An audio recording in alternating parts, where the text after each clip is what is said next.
Just so everybody knows, the Darien has a very robust OpenGov website now.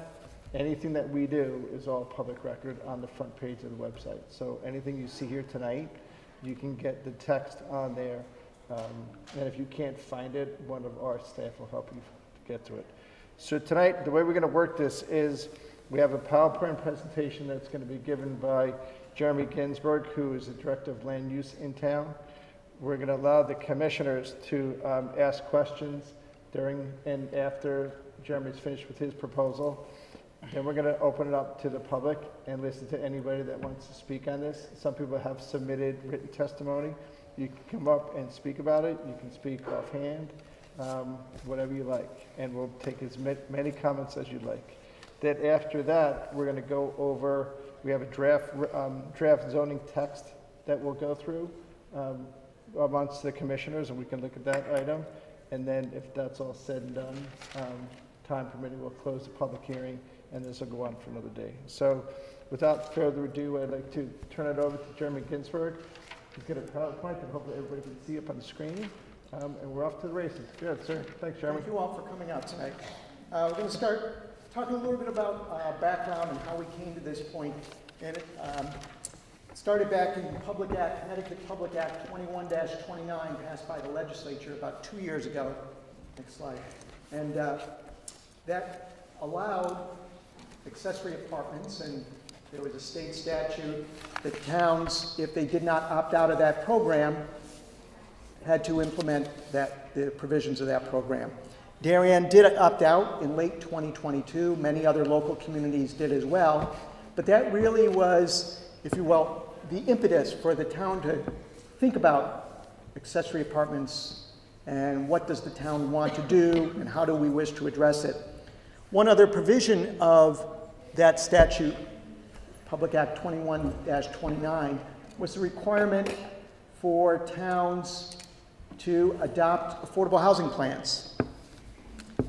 And so in 2022, Darien adopted its affordable housing plan. The Planning and Zoning Commission worked on it for about 6 months, and that plan needs to be revised every 5 years. So what you'll hear the commission doing, believe it or not, we're now 2 years into that plan, and we will be starting in a year or two. This commission will be working not only on updating its town plan of conservation and development, but at the same time working on an update of its 2022 affordable housing plan. One of the items in the commission's 2022 affordable housing plan was to talk more about housing diversity, more different types of housing, things other than single-family residences, and looking into the possibility of allowing accessory dwelling units. So again, those two things were working in the background, the state statute, and then the commission's affordable housing plan. So this really takes off on both of those aspects. What we're going to talk about tonight is the term accessory dwelling units, and the reason we've used that term is to differentiate from the town or the state's discussion of accessory apartments. We really didn't want any confusion, so in Darien, we'll be calling these accessory dwelling units. The concept is the same, but what we felt is better just to use this terminology to distinguish it a little from the state statute. So, when the commission, who's been talking about this for a few months, back and forth, we talk about how do we allow them, where do we allow them, and a lot of analysis has been done and thought, okay, what are we going to do? Where are we going to allow these? How big? Where? And so we're going to talk a little bit tonight about the various provisions of the proposed regulations. So the first thing the commission had to think about was which zoning districts in town should we allow these units? And so you can see that the commission decided you're only allowed one accessory dwelling unit per lot, and it's only allowed in certain residential zones. The R2, the R1, R1 half, R1 third, and R1 fifth. The commission felt it would not be appropriate to have them in commercial zones. We want the commercial zones like downtown, Norotan Heights, for example, to not be encouraging more single-family residential use with accessory apartments. Those zones already allow apartments, so it didn't make sense for them to allow accessory apartments. And the other issue, which you'll see on the next slide, is the other zoning district which the commission decided not to allow accessory dwelling units would be the Norotan Bay district, which you can see all the way at the bottom of the screen. And one of the reasons for that is it's a very dense district, very small lots. Many of them are currently built out, and all of the properties in the Norotan Bay district are in the flood zone. So for a variety of reasons, we felt it would not be appropriate to allow them in the Norotan Bay district. But as you can see in the yellow, light yellow is the R2 zone, the northernmost part. The R1 zone is, if you will, Tokenique, Long Neck Point Road, Delafield Island, and I'll call it Brookside Road, Leroy Avenue area in the middle of town. R1 half are the orange zones, Hoyt Street, for example, along Boston Post Road, along 5 Mile River Road, and then some of the higher density zones, the R1 third and R1 fifth. The zoning district we're in right now, Fitch Avenue, Cherry Street, Redshaw Road. So when the commission talked about allowing such units, we talked about what would be the application process. Would you need to come before the commission, or is it something that we could just review at a staff level? So what the commission said is, you know what, if it's an accessory dwelling unit on an acre or more, that can be done at a staff level. Staff will be able to ensure that what you are proposing meets the criteria in the regulations. In the smaller properties in town, less than an acre, the commission believed it would be appropriate for an applicant to come before the commission, not necessarily for a special permit, but more of a site plan review, again, for the commission to ensure that the various provisions of the regulations are being met.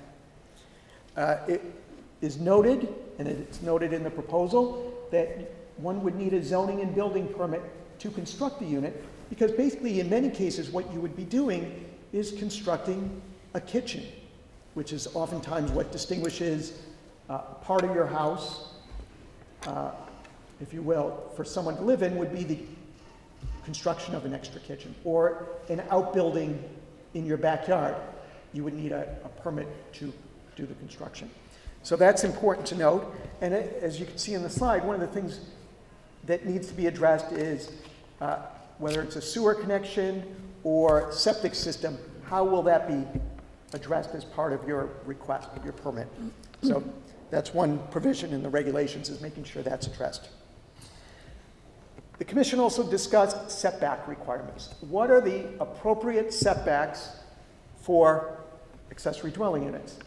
And what the commission has put forth as part of this proposal is that an accessory dwelling unit needs to meet the principal setbacks as if it were a house. So whatever the house setbacks are for your structures in the 3rd acre zone or the half acre zone, an accessory dwelling unit would need to meet the same front, side, and rear yard setbacks. So even though they might not be as big as a house, the commission still believe that they're being lived in, it's an active space, there might be lots of windows, and it would be more appropriate to have them set in the lot a little more. Talked about non-conforming structures that are too close to the setbacks under this proposal would not be allowed to be converted to an accessory dwelling unit because they would be too close. So even though the structure may exist, you would not be able to turn it into, I'll call it, active living space. The commission debated on the size requirements and limitations for an accessory dwelling unit.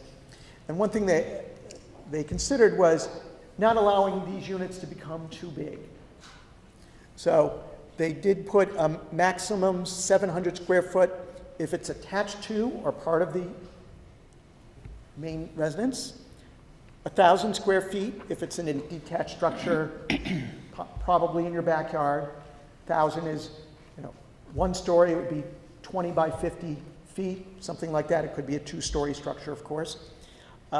And we wanted to make sure that the accessory dwelling unit does not overwhelm the house. So they put a maximum size relative to the main structure. Again, we want these detached units to fit in the best they can, and so that was important. The next slide shows a graphic that I thought was very informative, very interesting, in showing the many different ways and possibilities that one could create an accessory dwelling unit. And in the top left, you can see The detached structure might be a pool house in your backyard or a detached unit in your backyard, but there's lots of other ways to establish such a unit. And what's interesting about this graphic is it shows it could be in a basement, could be in an attic, could be a garage that gets converted to active living space. Again, there's all kinds of provisions and requirements of the regulations that need to be met, but it shows by allowing these, there are different flexibility built in into the many ways that this can be done. Some of the other provisions that the commission felt very strongly about was that the 20% building coverage maximum in these 5 zoning districts, the R1 through the R1/5, right now the maximum building coverage is 20%, and the commission wanted to stay with that. So, for example, if you're pretty much built out on your property with your main structure and any sheds or decks or pools, that you might be very limited, or it could be that you would not be able to do a detached accessory dwelling unit because you've built out your property in other ways. And so there is an upper limit on how much you can construct on a property. Again, these detached units must comply with the principal structure setbacks. And one thing that we'll talk a little bit more is compliance with the health code, building code, fire safety code, making sure whatever is created is safe not only for yourself, but the people you may be renting a unit to, or the people that may end up buying both the units. Very important to have safe structures. When the commission deliberated about the standards for parking, they wanted to make sure that this did not become a burden on local neighborhoods. As you can imagine, many town streets, public streets especially, do not allow on-street parking this time of year. Some of the streets are narrow, and you can imagine if a lot of units get created in a neighborhood, the commission wanted to make sure that parking, you didn't see cars all over the place as a result.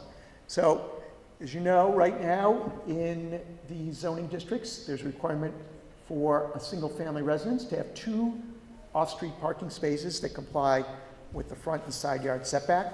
Oftentimes, you'll see that's in the form of a 2-car garage. Many people have 2-car garages. You don't need a 2-car garage, but you do need 2 complying parking spaces for your house. What we're saying here as part of this provision is not only do you need those 2 spaces, but if you're creating an ADU, you do need to make provision for an off-street parking space for that unit that also complies with the front and side yard setbacks, that doesn't box in your other cars. So oftentimes, it is likely we will find, and what we anticipate, is that might be one of the main stumbling blocks that people have when they think about creating a unit on their property is, where would we put the parking such that it complies with the regulations? So while people might say, well, there's plenty of room in my driveway, oftentimes, because of where the garage is and the other cars, that might not be feasible. You might have to create additional parking on your lot. So again, the required parking cannot be in the front or side yard. The commission did not want to see a whole bunch of vehicles parked in front of houses on a front lawn or something like that. So I think the next slide shows kind of what we didn't want, was just cars all over the place. It's always been a long time emphasis of, look, every lot should be able to accommodate what's built on it. And that's one of the reasons for the 20% building coverage maximum. So there's space for people on the lots, even the very small lots. We talk about other provisions of these proposed regulations, and we talked about owner occupancy of either the primary dwelling or the ADU. We debated that, and that was one of the things that was settled on. We didn't want developers to come in, build a house and an ADU in the backyard, and just sell them off to 2 people or rent them off to 2 different people. The commission felt it would be helpful to have some kind of on-site ownership, if you will. They're not designed to be transient nature. This is not, hey, I'm going to build an Airbnb in my backyard, rent it out every weekend. This is not that. So what we talked about is what else are these units not? What are we not doing here? It's just as important to know what we are trying to aim for and what we're not trying to do. And then this slide tells a little bit about what we're not doing. And one of the provisions the commission discussed was exterior stairs. They felt that it was important to keep, if you will, you don't usually see that in Darien. You don't see a lot of structures, especially single-family residents, that have exterior stairs. We saw that with Old Town Hall Homes a few years ago. It's tough, very tough in the winter.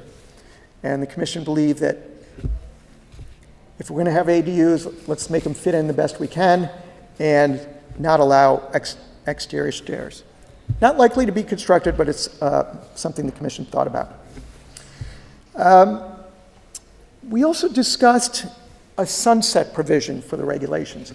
In other words, not only passing the regulations, but saying, hey, in 5 years from now, these provisions will go away unless the commission actively readopts them, if you will. But it really gave us the opportunity to then say, let's see how everything works. I know I've spoken to a number of people that said, what if we get no one creating the units? What if we get everybody creating the units? And so until we adopt something, there's no way to know exactly what the ramifications will be, what the effects will be. I hope many of you talk about the pros and cons tonight. Give us your input and feedback. That's super important. But when the commission put in the sunset provision, I think one reason for that is to get people who wish to do and construct such units to move on them and implement them, but it also gives the commission a hard deadline for a re-examination of the provisions if they are adopted. So I think the other thing that we'll have to keep in mind, and I know we talk about it, especially this time of year, is the state legislature can change the state statutes, and there are many housing pieces of legislation in the pipeline that are considered every year. So maybe give the commission a good opportunity within the next 5 years to look at state legislation, the ramifications locally, maybe in other communities, as they think about possibly readopting the regulations. I did want to emphasize one thing, which I know we've talked about, is not every property is going to be entitled to have an accessory dwelling unit. As I said, only certain residential zones will be allowed, not every zoning district in Darien. Because of building coverage or setback restrictions, not everyone is going to be able to fit one on your property. Maybe you're not going to be able to fit the parking spaces. Maybe you're right up against building coverage. Maybe there's no good way to put it inside your building that wouldn't impact you and your family. So it's not really an entitlement. It's not something that everyone just says, oh, where's mine? It's something that you'd have to prove to either staff or the commission that you can make the provisions of the regulations work. And I think that's important. The other thing we wanted to point out tonight is this would not supersede other local or environmental regulations. So if you're constructing a detached unit in your backyard and there's wetlands in your backyard, you need a permit from the Environmental Protection Commission, which is the inland wetlands agency in town. If you're putting an ADU in a flood zone, it needs to meet the flood regulations. So if it doesn't meet the setbacks, you need to go to the Zoning Board of Appeals. So again, this does not supersede other codes, building codes, fire codes, local environmental regulations. As part of any zoning regulation, the commission is required to refer the proposals out to various agencies. So for example, we referred it to the State of Connecticut Department of Energy and Environmental Protection. They sent in a letter dated February 8th. It's up here, it's in the file, it's in the record. And what they basically said in this letter is, we find the proposed amendments consistent with the Connecticut Coastal Management Act. We are also required to send a copy to the Western Connecticut Council of Governments. Their memo, I think, is dated January 22nd. They basically said they find that there's no intermunicipal impact as part of this proposal, and they made no comments. The Darien Health Department sent in comments, and that was from Health Director David Knopf, basically confirming what we mentioned earlier.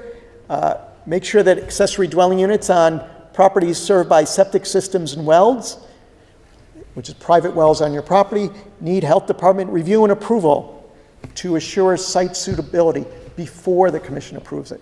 And certainly that would be part of any procedure, a review procedure, but that health department would have to look at properties on septic and or wells. So, as I said, the past steps, commission opted out of ADUs at the state level. We adopted an affordable housing plan in 2022. We started discussing accessory dwelling units, how, where to allow them, what provisions we should set up. And tonight's hearing is, I don't want to say the culmination, I don't think anything's going to end tonight, but in terms of part of the process of considering this. And while the original public hearing was supposed to be in February, it was rained out, so we're here tonight to discuss the proposal. And the next slide talks about really what are we doing next. As Chairman Alvani mentioned, we're here tonight to get input and feedback from all of you. We have some written feedback. We're excited and interested to hear about your thoughts. And really, at the end of the night, the commission's going to have to make a decision. What are they going to do? Are they going to change the proposal in response to comments, thoughts, ideas received tonight? Are they going to come back another month with the same proposal to get additional feedback from the public? Are they going to just say, drop the idea entirely? Are they going to go back to the drawing board? So really, what the commission does tonight will depend a lot on your input, so we're excited about that.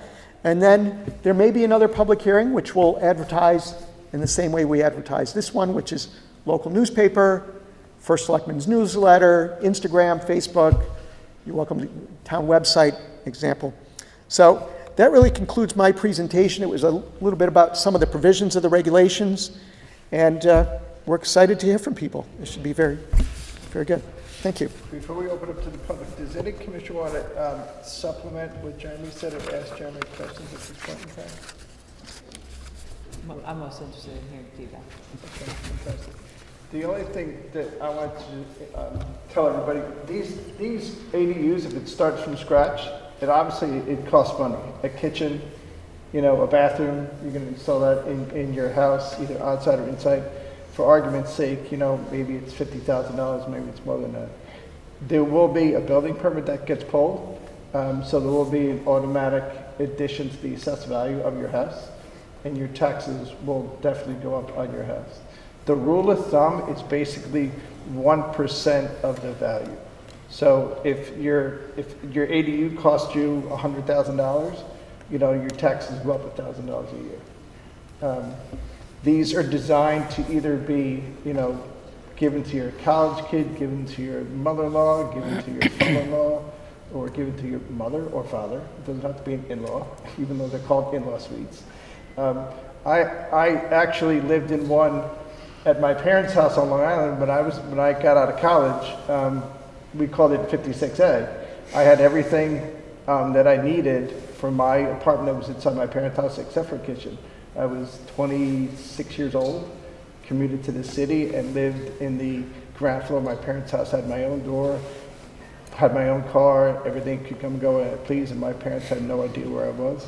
I didn't really eat at home. I ate in the city, so it didn't really matter. If you guys remember the Brady Bunch, Bobby Brady had one at his house. That's where the derivations came from. The other thing that Jeremy talked about, didn't talk about, we've researched this for probably a year and a half. We researched a lot in 2023, from the beginning of the year through August. We wanted to have the hearing last September, but it didn't actually fit in our schedule. We reviewed what they did in Westport, Connecticut, Greenwich, Connecticut, Fairfield, Connecticut, and other towns in our peer group that we call it, for sizes, changes, what went right, what went wrong, in some of those other towns. In some of the other towns, haven't acted on, you don't really know if it's going well or not going well, but it has started. So with that said, I'd like to open it up to the public. Anyone that would like to speak, you're welcome to come up there. Anyone want to go first? Go right. Question. Before I introduce myself to the commission, can Jeremy clarify a couple points before we have general comments? Sure. So Jeremy, I'll repeat it back because we're on TV, so, You can ask the question. and I'll repeat back the question. could you elaborate on the gross area coverage calculation? Sure, the question from Mr. Irvin of Old Stone Road was elaborating on the maximum size calculation. So, Fred, if you could go back to slide 9. Right. We talk about the maximum 700 square feet if it's attached to or part of the principal dwelling. So that could be, for example, over the garage. You know, if you think of a two-car garage, probably talking about 450 square feet. So if you have an area over the garage, that might be 450 square feet. It could be over a 3-car garage, might be about that 700 square foot maximum. For a detached structure, a maximum of 1,000 square feet. So as I mentioned earlier, that might be a 1-story 50 by 20 building in your backyard. If you think of that, you know, that could be a small 1 or 2 bedroom structure, 1,000 square feet. But the third provision, I think, is what you're talking about, Mr. Irvin, which is less than 30% of the total finished area of the principal dwelling, including the ADU. So I don't have a calculator with me, but let's say you had a... I did it already. So if the ADU is going to be 700 square feet, the size of the house has to be at least 2,333 square feet. If the ADU is going to be 500 square feet, which is the size of, it's actually bigger than my studio apartment in New York City, the house has to be 1,667 square feet. So you cannot put, if you have a 1,400 square foot house, you can't put in a 500 square foot ADU. It's a governor on it, so it doesn't take up the size of the house. In simple math, if you have a 1,500 square foot house, or a 1,400 square foot house, you cannot put in a 700 square foot ADU. It has to be smaller. And one of the reasons for that is if you own a small house, what the commission didn't want it to be was really 2 houses of the same size on the same lot. So it gives a sense of proportionality, if you will. You're not going to have 2,000 square foot structures on the same. What we also have to figure out is how the basement square footage works into this. Part of the thing that's really important is you really can't put it in a basement if it's not according to building code. There has to be an automatic access out of the basement, either a Velcro door or another type of door to get out of the basement to be able to get out to the street. It also, the ADU also have what they call fireman windows. You can't put, an ADU cannot have a window that's smaller than a fireman can get through for there. And the windows also have to be, I think they have to be fireproof. So there's certain things that have to get checked off. The Planning and Zoning Commission does not regulate the size of windows. That's a building department issue. So those are the things that matter. You can't have an ADU in a basement and no way to get out in case a fire happens. And also, if you watch the papers when it flooded last summer in Yonkers and in other parts of town, there were a lot of ADUs in basements. They got flooded out, and the people that lived in those, whether they was the super or somebody that lived in a building, they lost everything. In the state of Connecticut, and I'm pretty sure they enacted it last year, there's a provision in the landlord-tenant law that says if your house is in a flood zone or the apartment unit is subject to flooding, that has to be documented in the lease. So if a tenant does sign a lease, it says in the lease as a writer, this apartment's in a flood zone. You know, buyer beware, because when it floods out, and a lot of instances, the insurance company pays or the FEMA pays, and FEMA doesn't want to pay stuff if you knew that was your own, it was just take at your own risk. So with that said, if there's any other quick questions for Jeremy, you want to just raise your hand? Go ahead. Go ahead.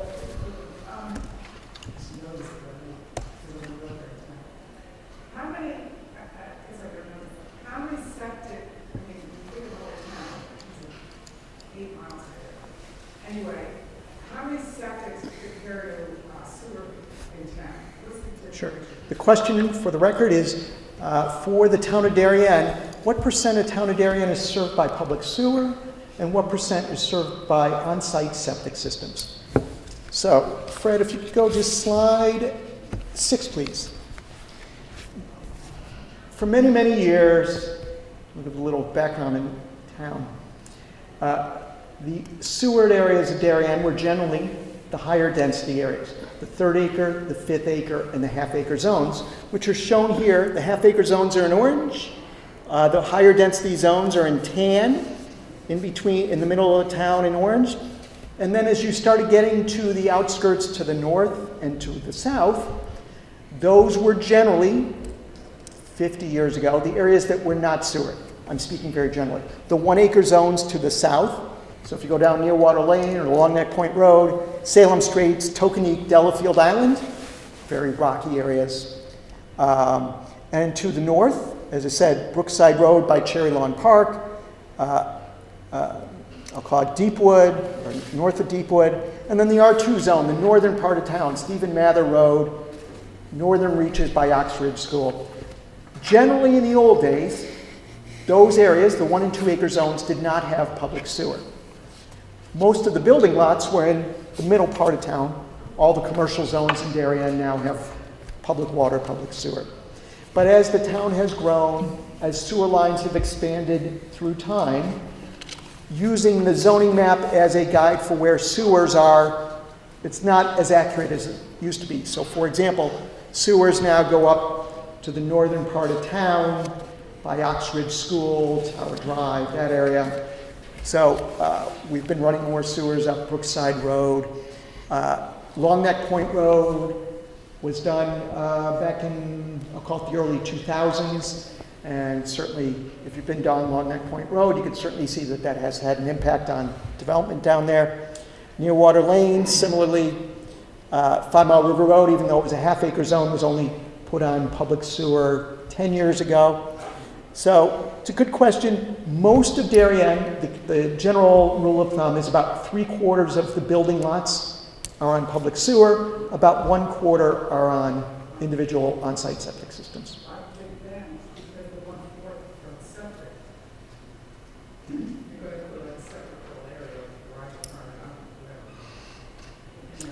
Should she come up?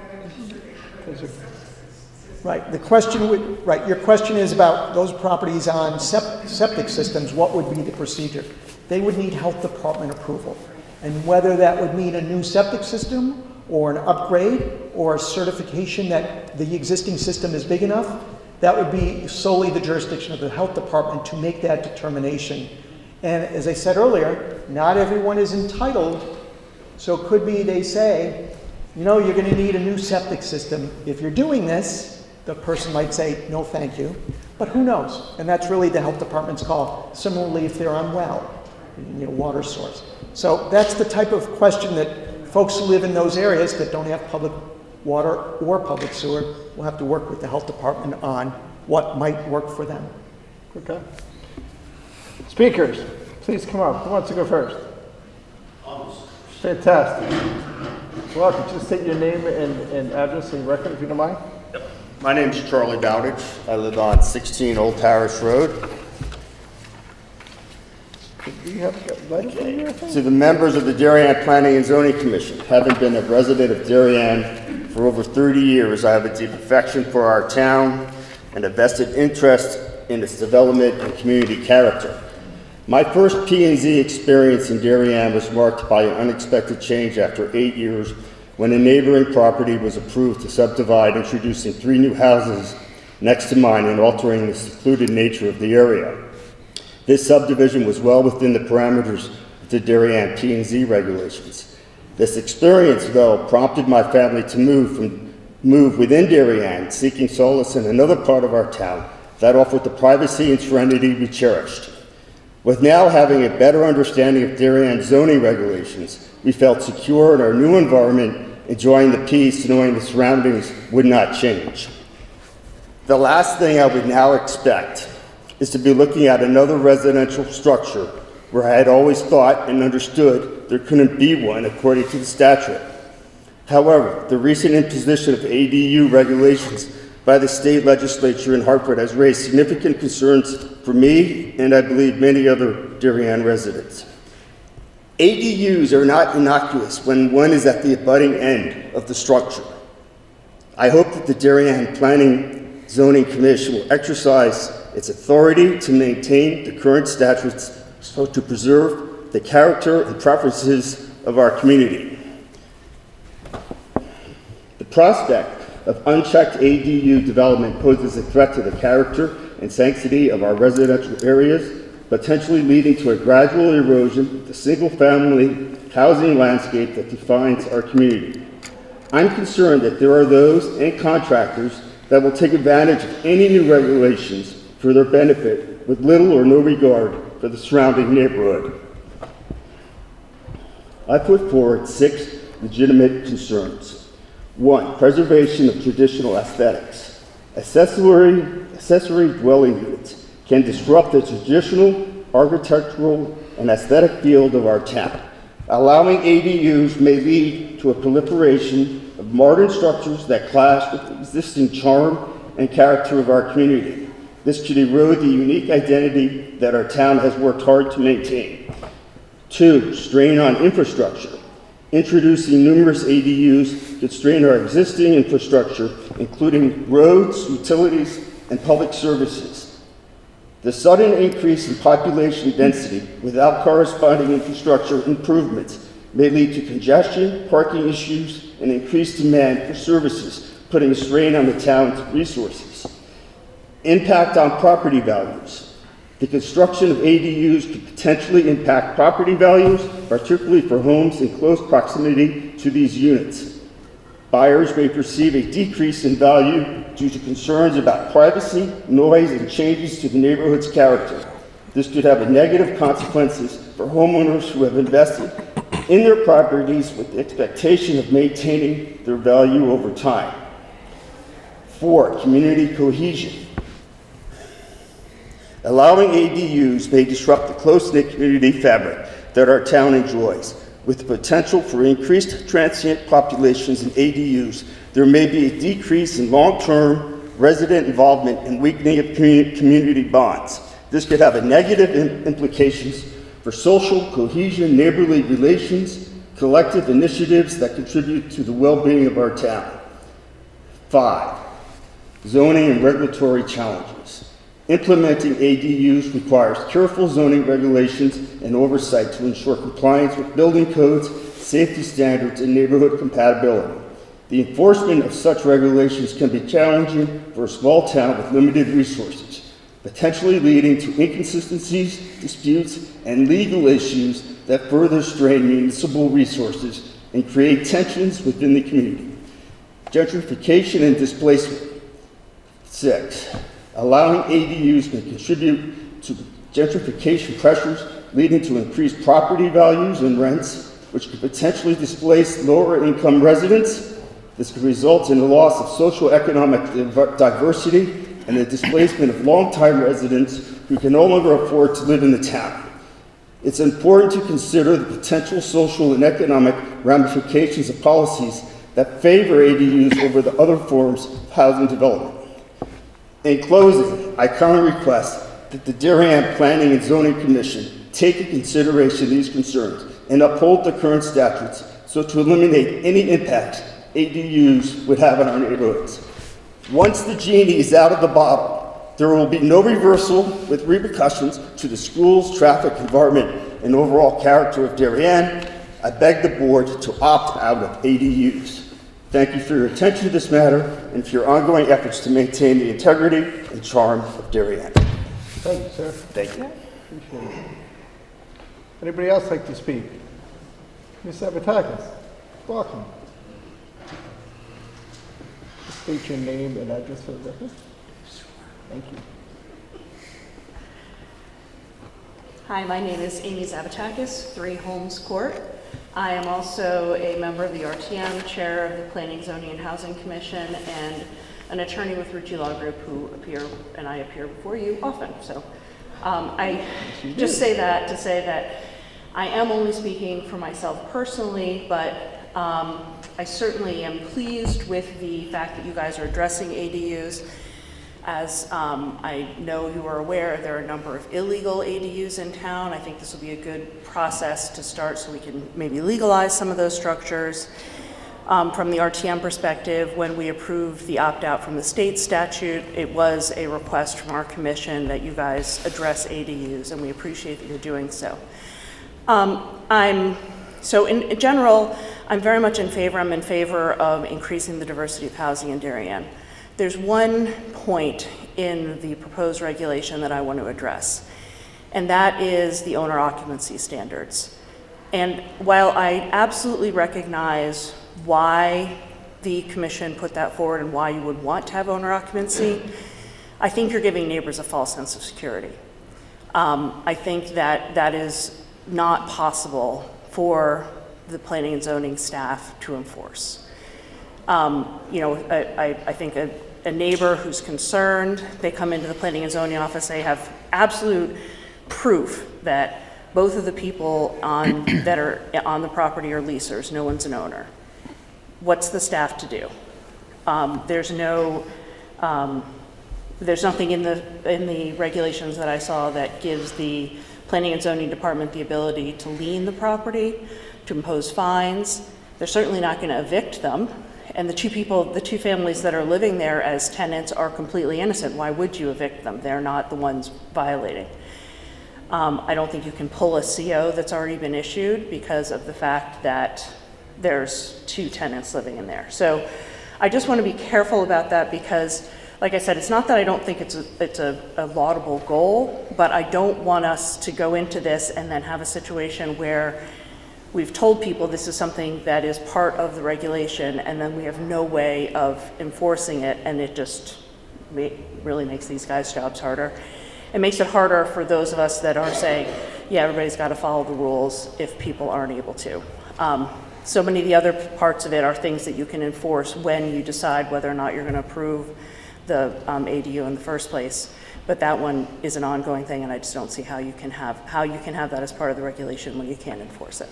Thank you. Thanks. No, that's, we did put it in the regulation. There's also there's a time frame in there. If you're a snowbird and you go down to Florida for 3 months, you can rent your ADU out while the other one's empty. Mm-hmm. But the enforcement issues, we discussed that internally. Yeah. We have to figure out how to figure out the enforcement issue.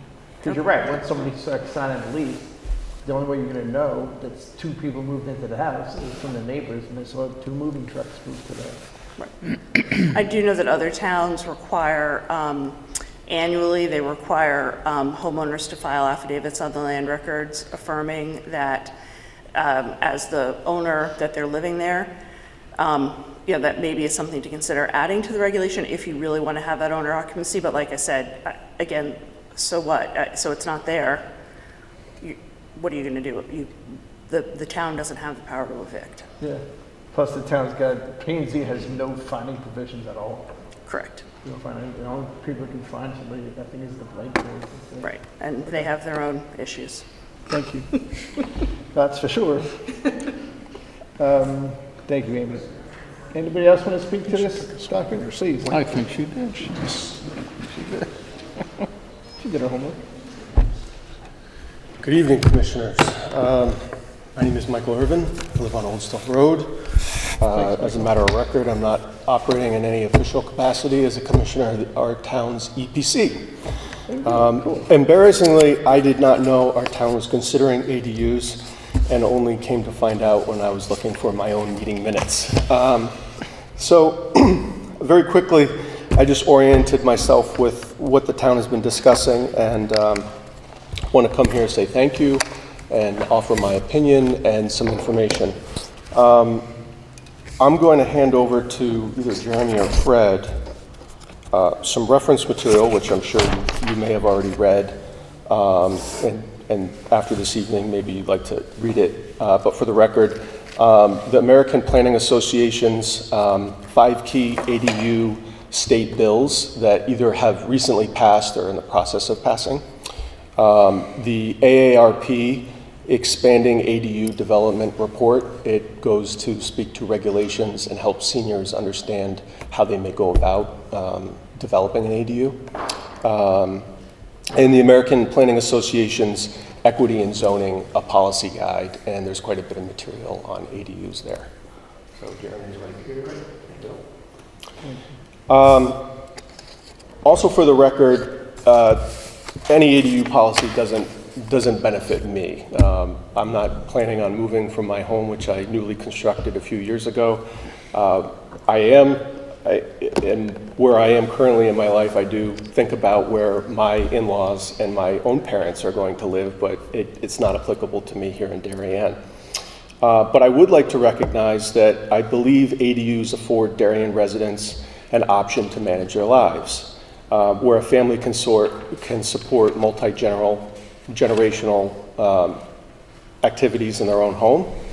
It offers seniors and retirees a solution to staying in their own communities. We heard from a fellow citizen that thought that that wouldn't be the case, but I really do believe that, yeah, you could have a granny pod in the backyard and that would benefit both mom and dad and the children. I also think it offers affordable housing to local professionals who serve in our community, to include teachers, firemen, policemen, and the missing middle. So I would imagine that you've read in your research about the missing middle and how ADUs can help solve that social economical issue.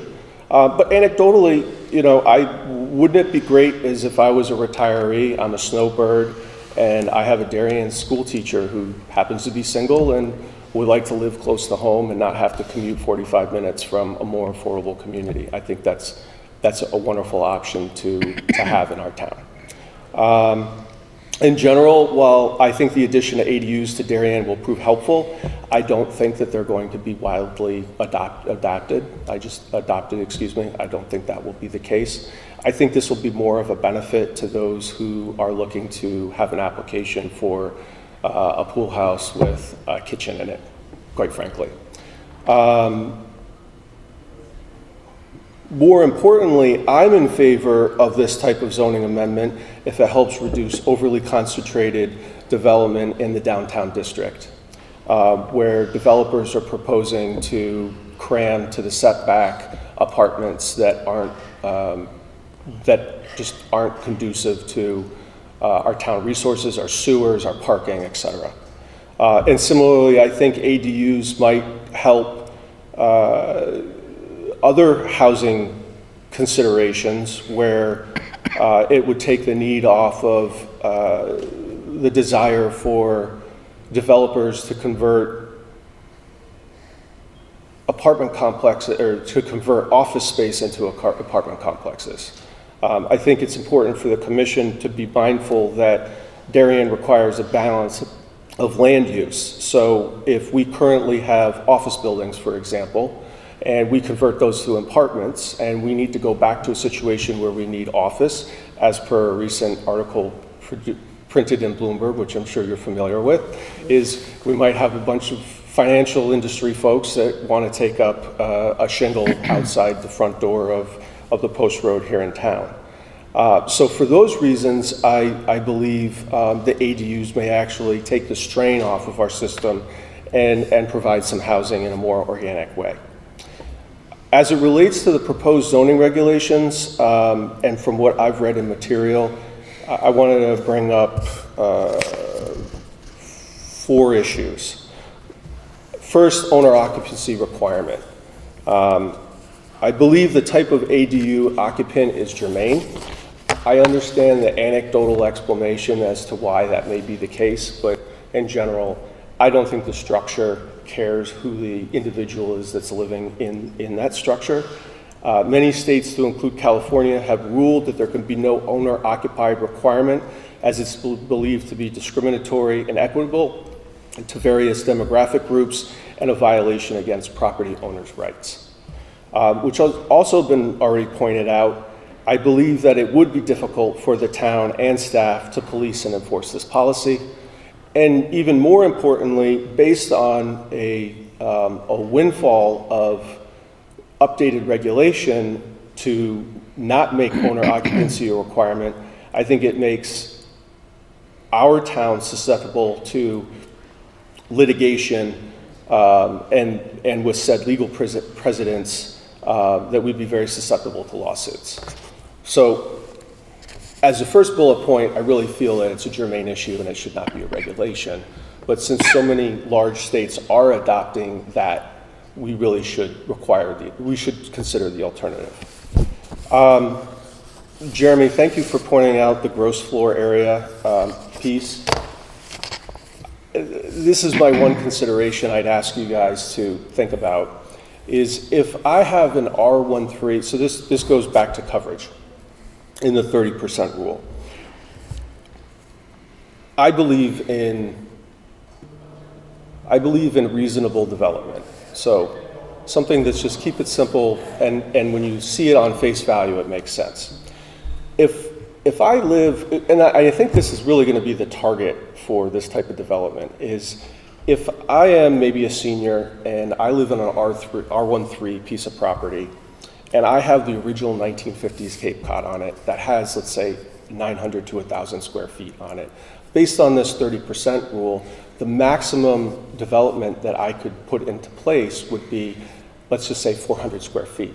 It's really difficult to build a 400 square foot dwelling. And I think the commission is very generous, and I think it's actually above the average of other states to allow 1,000 square foot, to allow 1,000 square feet of coverage. What I would like to see would be, hey, someone has an R13 piece of property or R1/2 with the original footprint of the Cape Cod with a, let's say, a reasonable need to have ADU on it. So let's just say 600 square feet. I'm making this up, right? But I don't think that specific group should be disqualified because they already have an undersized developed lot. The alternative would be, let's make the existing dwelling larger for the sake of having a larger ADU. That's nonsensical. So I really think that I would appreciate it if the commission would consider maybe a minimum as a fourth alternative to the formula in those types of situations. The second piece would be setbacks. Currently, and I'm not an expert on it, Jeremy could speak to it, but we have accessory structure setbacks and we have primary dwelling setbacks.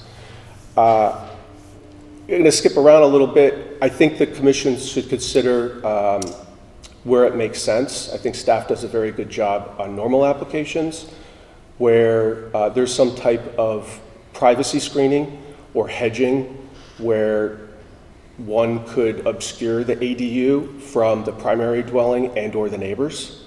I know municipalities do make that a requirement.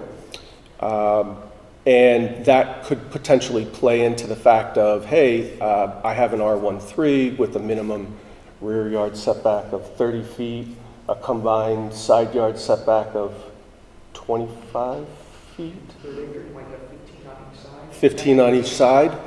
And I truly want to have the Cape at the front of the property and the ADU at the back with some privacy screening and my, let's say, 600 square feet. Because I think ideally if somebody's looking for an ADU, they're looking for one bedroom, they're looking for a living room / dining room and a kitchen.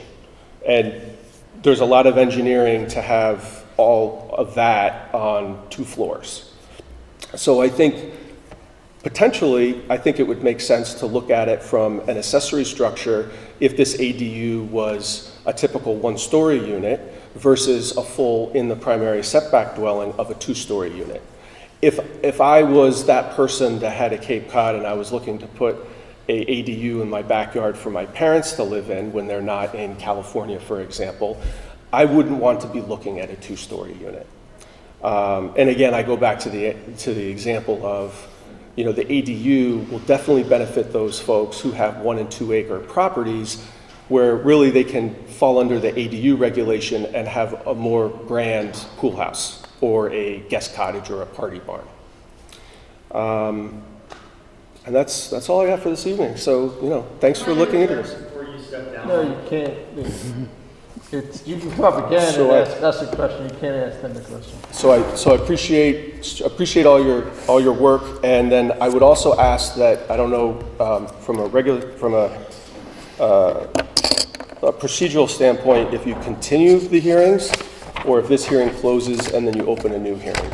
But I would love to participate in the dialogue and be able to come to these We may or may not meetings. close the hearing tonight. Yeah. Okay. The public hearing. Thank you. Cheers. All right, thank you guys. Next. Welcome. Just state your name and address for the record. Thank you. Hi, I'm Kitty Wynn, 10 Queens Lane, and I promise to be brief.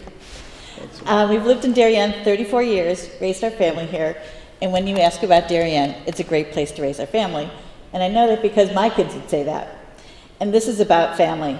We have a typical Center Hall colonial on a piece of property that's 1.008. We always say the 008's mailbox. And we have a son, daughter-in-law who have a 4-month-old in the city and are desperately looking for a place to live. They've lived in many towns throughout Fairfield County as well as Westchester. And the idea to have a multi-generational situation without being under the same roof is very appealing to us. When we were raising our kids in the 90s, most of my peers were stay-at-home parents. Now, most of my children's peers work full-time, whether in the office, remotely, or hybrid. Therefore, the need for childcare and quality, loving childcare is really paramount.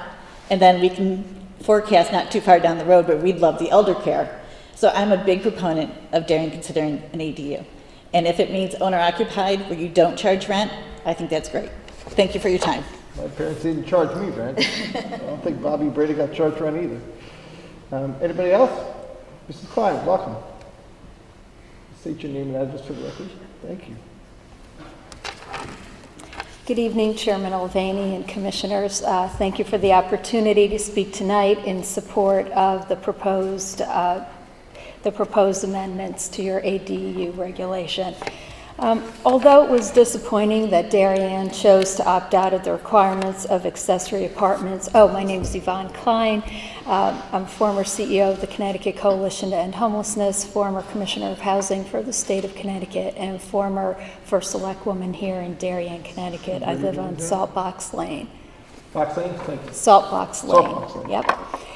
Although it was disappointing that Darien chose to opt out of the requirements of the accessory apartments as used in Public Act number 21-29, it's very encouraging to see the proposed amendments regarding ADUs, and that Darien Planning and Zoning Commission took this opportunity to reflect and take action on how Darien can expand the housing options available beyond single-family homes. And I would like to note, as Jeremy noted, 90% of the area of Darien is zoned for single-family homes, which we could almost call like one-size-fits-all zoning here.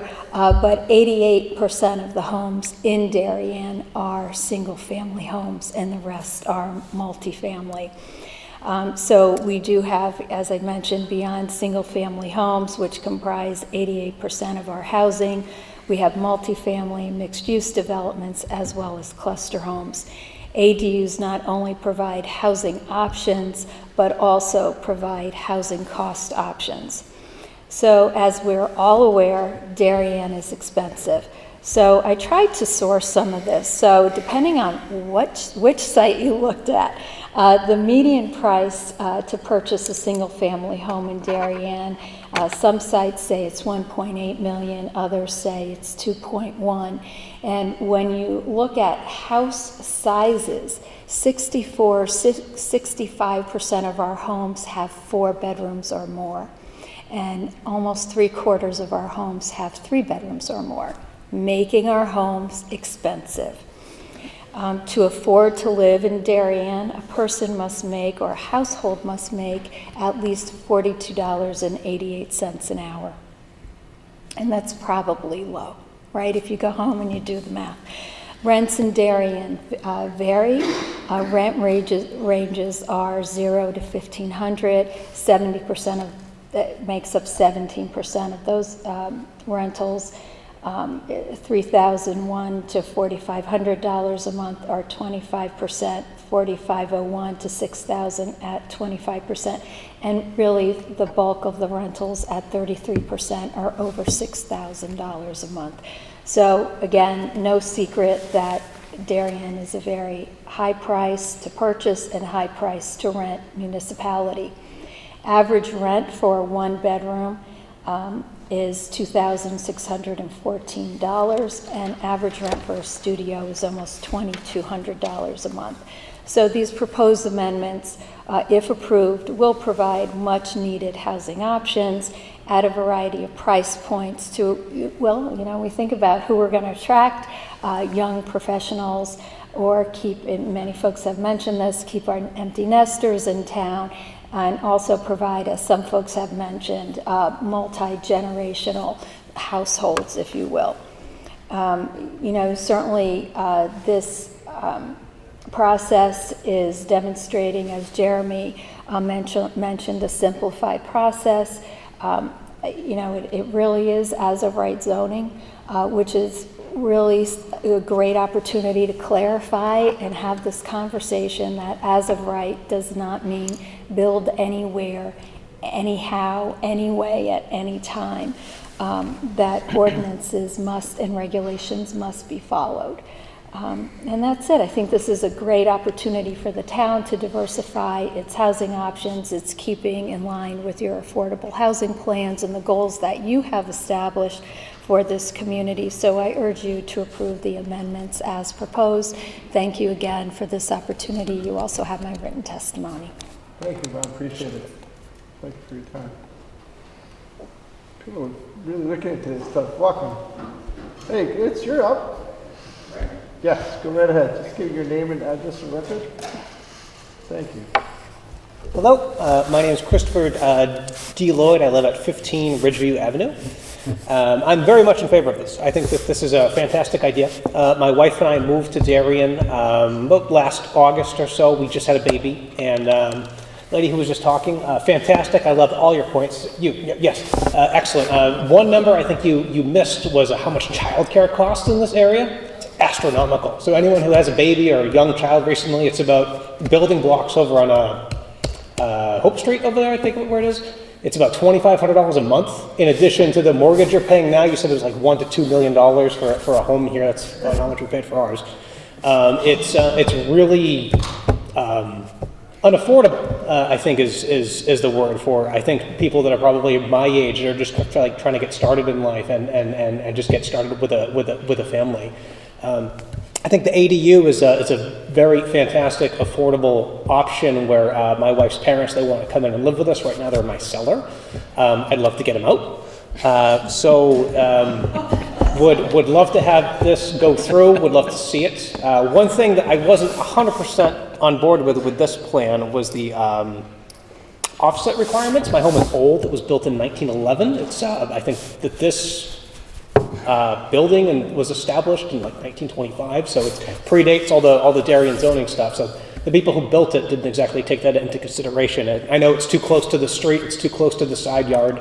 I don't know if there's like exceptions, or maybe I'm just one of those people that aren't privileged to have this. But I think that maybe that's something that should be considered. Yes, I think that's it. Sorry. One thing that wasn't clear for me were for next steps. So at the end here, I remember it was highlighted in orange in the presentation that I think that maybe next steps are they going to be highlighted at the end of this meeting, or how do I know how this moves forward when it's legalized and what all the official laws are? The way it works, if the public hearing closes tonight, which it may or may not, eventually you close the public hearing, then the commission will deliberate on again, discuss it, might tweak a few items, and then at some point in time it might be called for a vote, and we'll see what goes from there. Fantastic, thank you. Sir, please, welcome. Just give us your name and address for the record. Thank you. I'll be very brief. Peter Mahopoulos, Hale Lane, here in town. Very much a proponent of this, so thank you to the commissioners for proposing this. This would be essentially very much love for my parents to come into town, not my in-laws. I'm just kidding. But yeah, I think it's a great opportunity here. I mean, certainly prices are extremely expensive here. My wife and I are actively looking to upsize, and it's damn near impossible. So having something like this, the actual extra financial support and being able to build something out like that is great. Jeremy has had a chance, I've had a chance to speak with Jeremy over the phone to kind of explain more things, although I probably need a bigger education on the frontage and the usage and all that kind of good stuff. But that's it. Very much a proponent, so thank you. Thank you, Peter. Next. Please, welcome.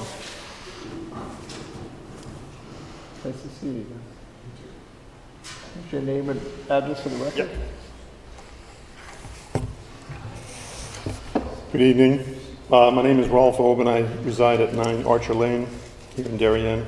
Welcome, Ralph. Been living here since 1998, so seen a few things happen here over time.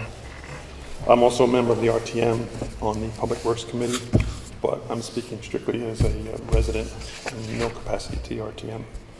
I'd like to just, first of all, congratulate you on a very substantial effort that was put into the proposal that we were talking about this evening.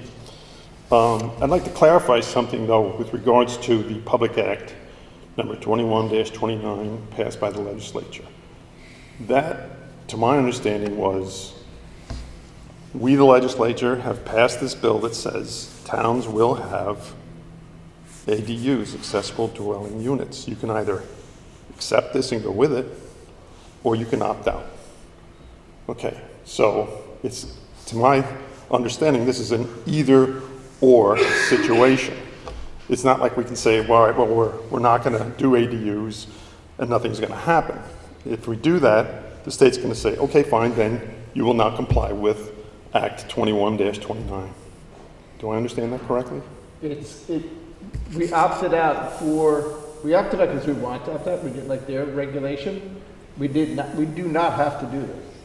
We do not have to ADUs, but one of the reasons we told the RTM we wanted to draft our own regulation. A similar thing that we did was we opted out of their parking regulation for multifamily and drafted our own, which is actually more strict than the state. Yeah, I remember that. All right, but so if we do decide to opt out entirely from ADUs. That happened already. Okay, right? And we don't come up with our own plan. What's the position the state's going to take at that point? Nothing. Nothing. Nothing. Okay, so that is feasible to do. Yep. Interesting. Okay. We can do nothing. Appreciate the clarification. You know, my concern, particularly from a somewhat public works consideration, is density of housing and all the things that go along with that, impermeable surfaces, which causes more drainage, heat rising. If someone wants to do a separate building, they might have to cut down some trees to open up some space, so we lose tree canopy. I mean, there are a number of things that go along with particularly freestanding units. So those are definite concerns of mine. And in fact, some of these things are mentioned in the town plan of conservation, that, you know, if we were to have density, it would be in certain areas of town, downtown, Heights Road. But as we moved outside of those areas, we would try and keep the density controlled and to a minimum. But this would not necessarily fall in line with that aspect of what's in the town plan of conservation. Discuss the impervious surfaces. However, I would say, though, that the town plan of conservation does have a section, page 104, about encouraging accessory housing units within or attached to homes. Accessory housing. So there's kind of a conflict within the plan of conservation keep the density down in certain areas, but at the same time, yes, we do want to encourage the development of ADUs, so. I think- My personal one was inside my parents' house. They didn't build anything. Okay. Last but of my concerns, if you will, is the unknowns of what this might bring to the town. We've already seen with the development of the construction of what's going on Heights Road, and it's been completed at Darien Commons, and now, of course, the work that's going on in Corbin, it is already putting more need for town services. We've had to add health inspectors. We've had a call for more police. I think that certainly there's a possibility that there could be more call for fire and emergency services needed for these units. So, I do have a concern about long-term, how much more this is going to add to the town's need to provide services. And of course, all of that then translates into the taxes that must be collected. We are already looking at a budget season right now that is extraordinary to what we've historically had in the past for the town of Darien. So I would just pass that along as something to keep in mind. And other than that, I have nothing further to say. Thank you, sir. Thank you. Okay, what's the worst? We have a lot of I don't want to trip. Anybody else? Come on, you asked a bunch of questions. Please. Oh, Mrs. Gately. Past commissioner. Just state your name and address to record, Kara. Welcome. Hi, everyone. Kara Gately, speaking here as a Darien resident, not as a former commissioner. I think this is great that you guys are undertaking the work to look at this issue seriously. I do think it's an important issue, especially in line with our town plan of conservation development and wanting to diversify housing, give people options in terms of multi-generational family. I remember years ago we heard back from the town of Wilton and dealing with families who were underwater in their mortgages and finding solutions to keep families in their home. I guess the one thing I would stress about this is the unintended consequences of, regulations that are drafted and not, I know a lot of work has gone into it, but I think, making sure that all terms are, fully defined and that we aren't doing something that then leads to unintended consequences. I think especially if this is done as of right, where I do think maybe initially requiring special permit process or something, because if it's if they can go, they're building code, health code, other things, but then the neighbors were like, wait, what is happening? Now there's 5 on a street, and then an already dense neighborhood becomes even more dense. And the only other thing, and I'm glad you brought it up, Steve, about the flooding in basement apartments on Long Island and in New York that, you and I are also from Long Island, very well aware of. But I would also just bring up, in terms of, I know the aesthetics of external stairways, I get it, they don't look good, they can be dangerous. Having had an experience in college with an attic apartment where a friend died in a fire, making, even if it meets building code, it doesn't mean it's safe for firefighters to get in, and doesn't mean it's safely for exiting, and sprinklers don't necessarily solve for that, neither do smoke alarms. So I think real consideration needs to be given to, attic apartments or apartments that aren't readily accessible in terms, it might be great if it's your family sharing a staircase, but now that non-deed restricted apartment that was meant for your mother is now past, the house is turned over, and now there's 2 separate families living in there with the same exit, same stairway. They add a door, but now when fire department comes, they're not aware of these changes. It puts firemen and women, first responders, in danger, and it also puts the residents in danger. So I think I would just caution, we opted out, I think we opted out for a reason, which is to be thoughtful and not like, well, California does it, and this place does it, and that place does it. That to me is never the answer. Well, that guy does it, so we should do it too. It's let's be particular to our town. We have a lot of waterways, we have a lot of natural resources issues, we have coastal resources, we are highly developed. So I think these are great ideas and concept, but let's take the time, since we did opt out, to make sure that the regs as drafted really get us where we need to go. And that's the only thing I'd say. I think you guys are doing a great job, and I appreciate the public hearing. Thanks, guys. Thanks, everyone. Appreciate it. Come on up. No, you have to come up. You have to be on TV. Sorry. Please, welcome.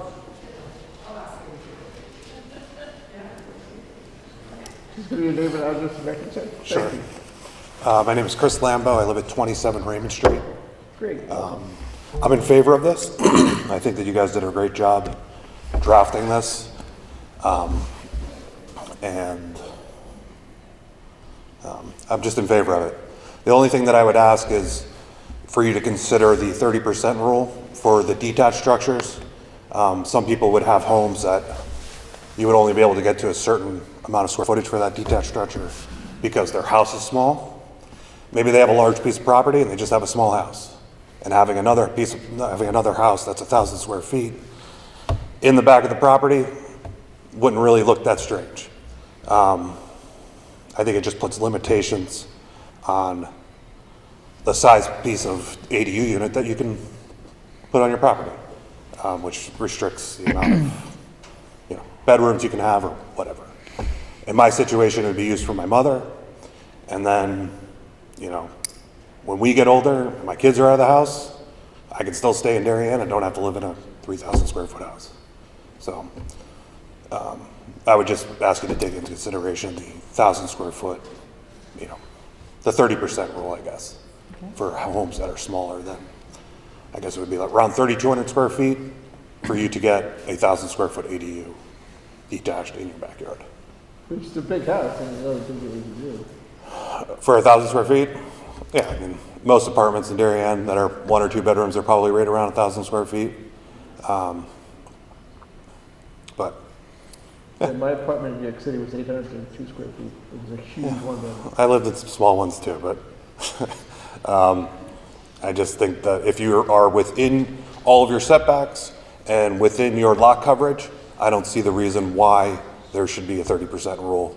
If you're within all those setbacks and you're within the zoning regulations, the amount of parking that you have, I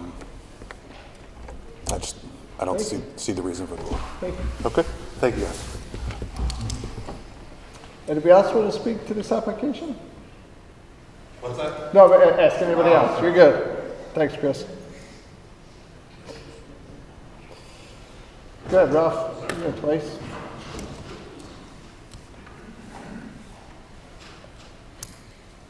Yeah, just Ralph Oben, revisit. I just wanted to ask one question I forgot to ask earlier. 8-30G, do these added residential units come into play in the calculations? No, Not at all.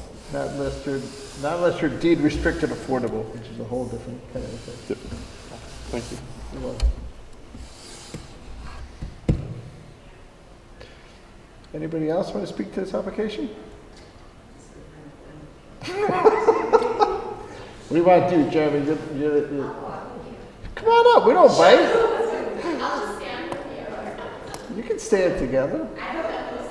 You can stand next to us. Bring your husband. Alrighty.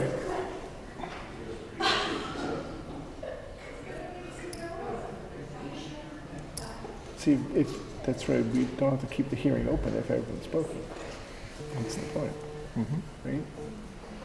Okay, if anybody else changes their mind, you're more than welcome to say it. Go right ahead. Ralph went twice, you're allowed to go twice.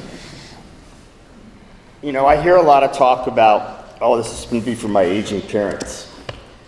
I'm dealing with that. And anyone who's dealing with a 98-year-old mother and so forth, or crazy 88-year-old aunt, knows unless you're a professional health care provider, you're not taking care of them. And they're not going to be living in your house with you unless you're going to be there 24/7. So to keep hearing this, I'm kind of like, that's not happening. That's all. The point of that is it's only an ADU if it has a cooking unit. My 90-year-old fellow-in-law, if he lives with us, I'm not giving the guy a kitchen, right? He can have a bedroom and a bathroom, I mean, I had a bedroom and a bathroom. I was 26 years old. I didn't have a kitchen, so it's technically not an ADU. That's the difference. Yeah, I mean, That's the big difference. you're right, you don't want them, they'll burn the place down. Absolutely. Right. That's the difference. But if you do any renovation on your house and you're gonna convert a garage to a bedroom, or you can convert anything in your house to a bedroom, you need a building permit and it has to conform to fire code. You cannot convert your dining room with small windows into a bedroom, and there's a bathroom next to it if it does not have fireman windows. It's illegal. It's not safe. Okay. Anything anybody wants to add about how we came up with this? We've been studying this. We opted out in 2022, is that right? We opted out in 2022. So we've been studying this for 18 months. I think everyone that made a point tonight made a great point.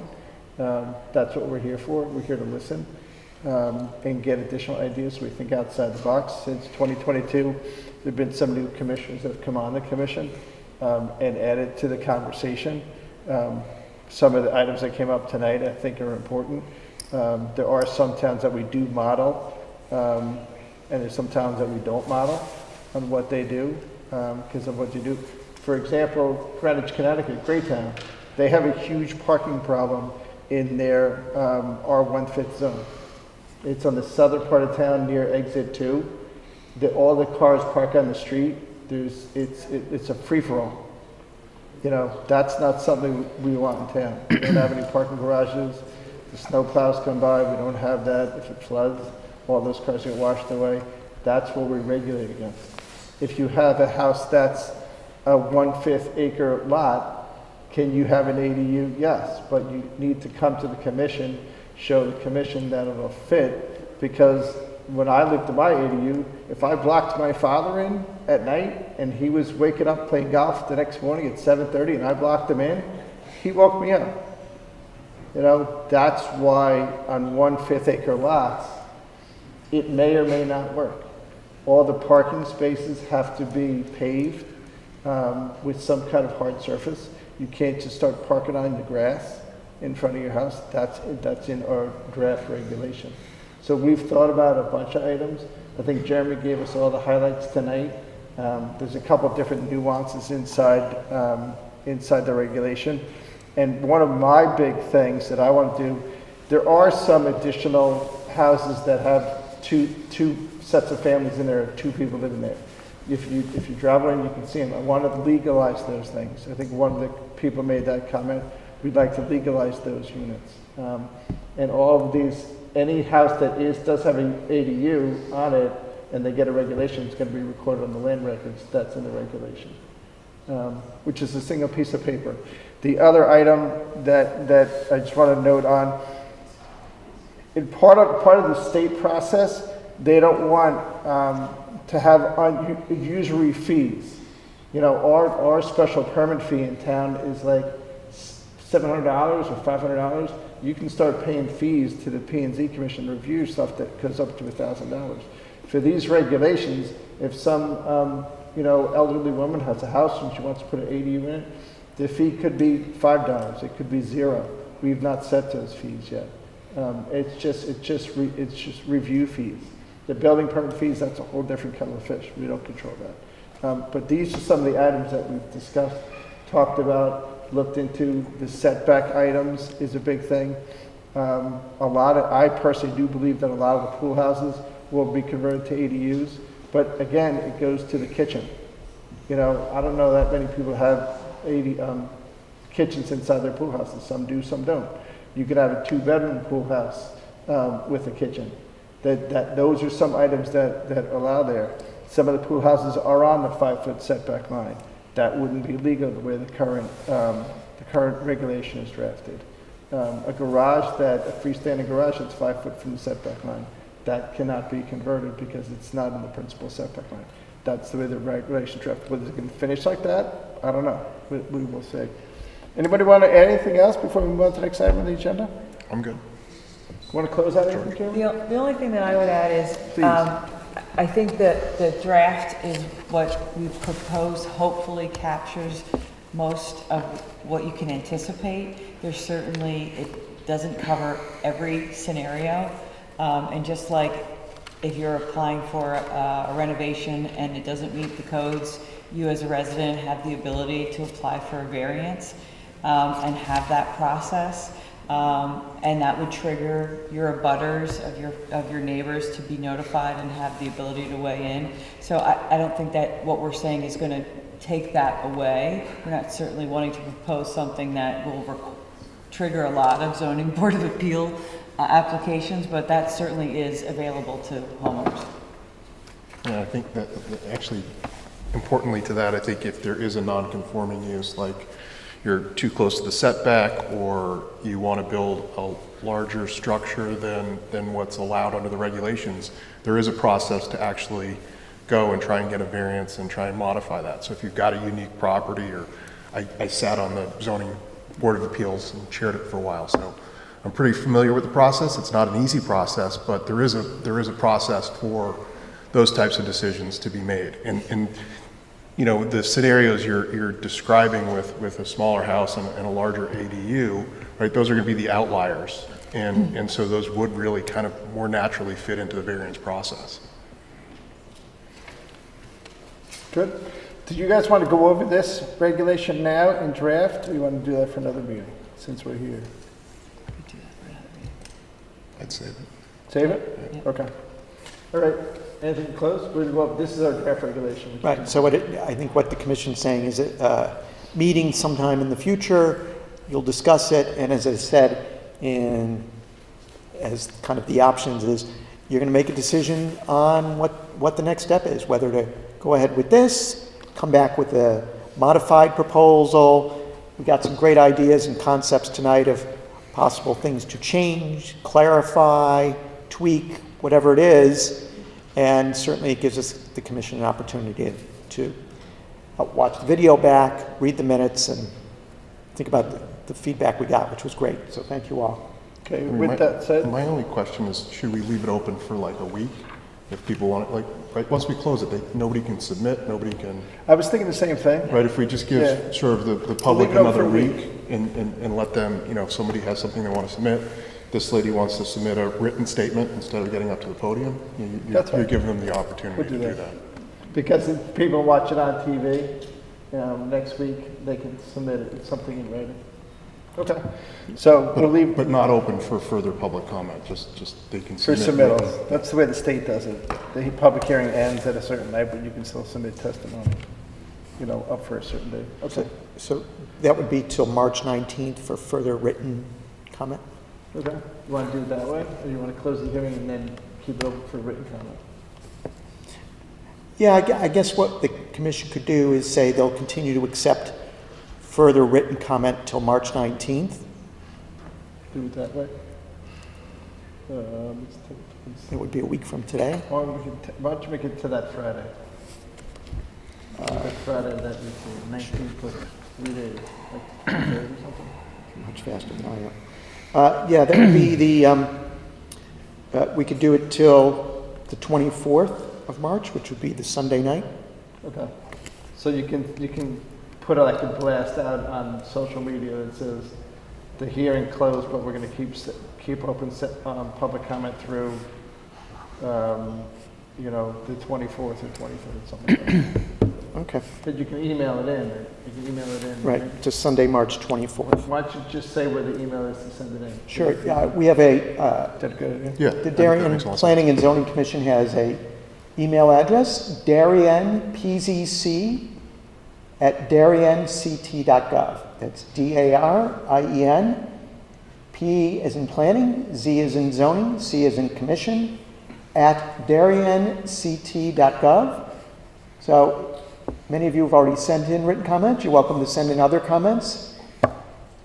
And that way we'll gather those for the commission, and when we meet back again to discuss. Okay, so we're going to ask for a motion to close the hearing right now, and leave public comment for written testimony open until, you said March 24th, which is a Sunday. Yes. Fantastic. Entertain a motion to close. Mike makes a motion to close the hearing. Looking for a second. Amy makes a second. All in favor? Okay. The public hearing's closed. We will still accept public comment through the 24th. Appreciate everybody's time and attention to this matter, and we'll discuss it and let you go forward. Okay.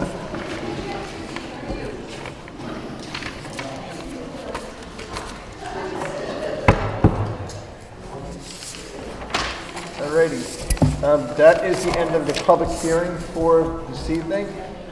Now we're going to go into the general meeting. It's going to be deliberations only on the following application. Excuse us. Excuse us. Ladies and gentlemen, if you don't mind, can you take your conversation into the hallway? Sir. Mr. Bowditch? Charlie? Just take it into the hallway. Thanks.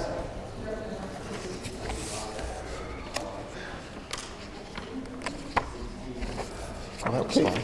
Now we're going to go into the general meeting. Deliberation only on the following application. Site plan application number 310, B as in boy. Special permit application number 324, B as in boy.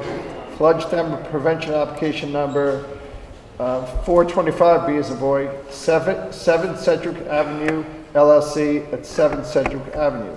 Proposal to raise the existing bank building on the site and convert and redevelop the property as a multi-family residential to perform related site development activities within a regulated area, including limited grading of the property, installation of landscaping, lighting, stormwater management. The application proposes to construct a 3-story multi-family apartment building with a total of 18 one-bedroom apartments on 2 floors above a parking level.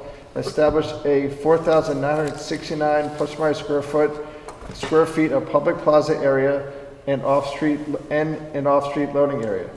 A total of 30 surface level parking spaces will be created under the building. The public hearing closed on February 27th, 2024. So it is they did say it was a 3-story building. Yeah, but that doesn't conform to the code. You're only allowed a 2-story building. No, you got the plaza. The plaza gives it to you. But they didn't apply for inclusionary.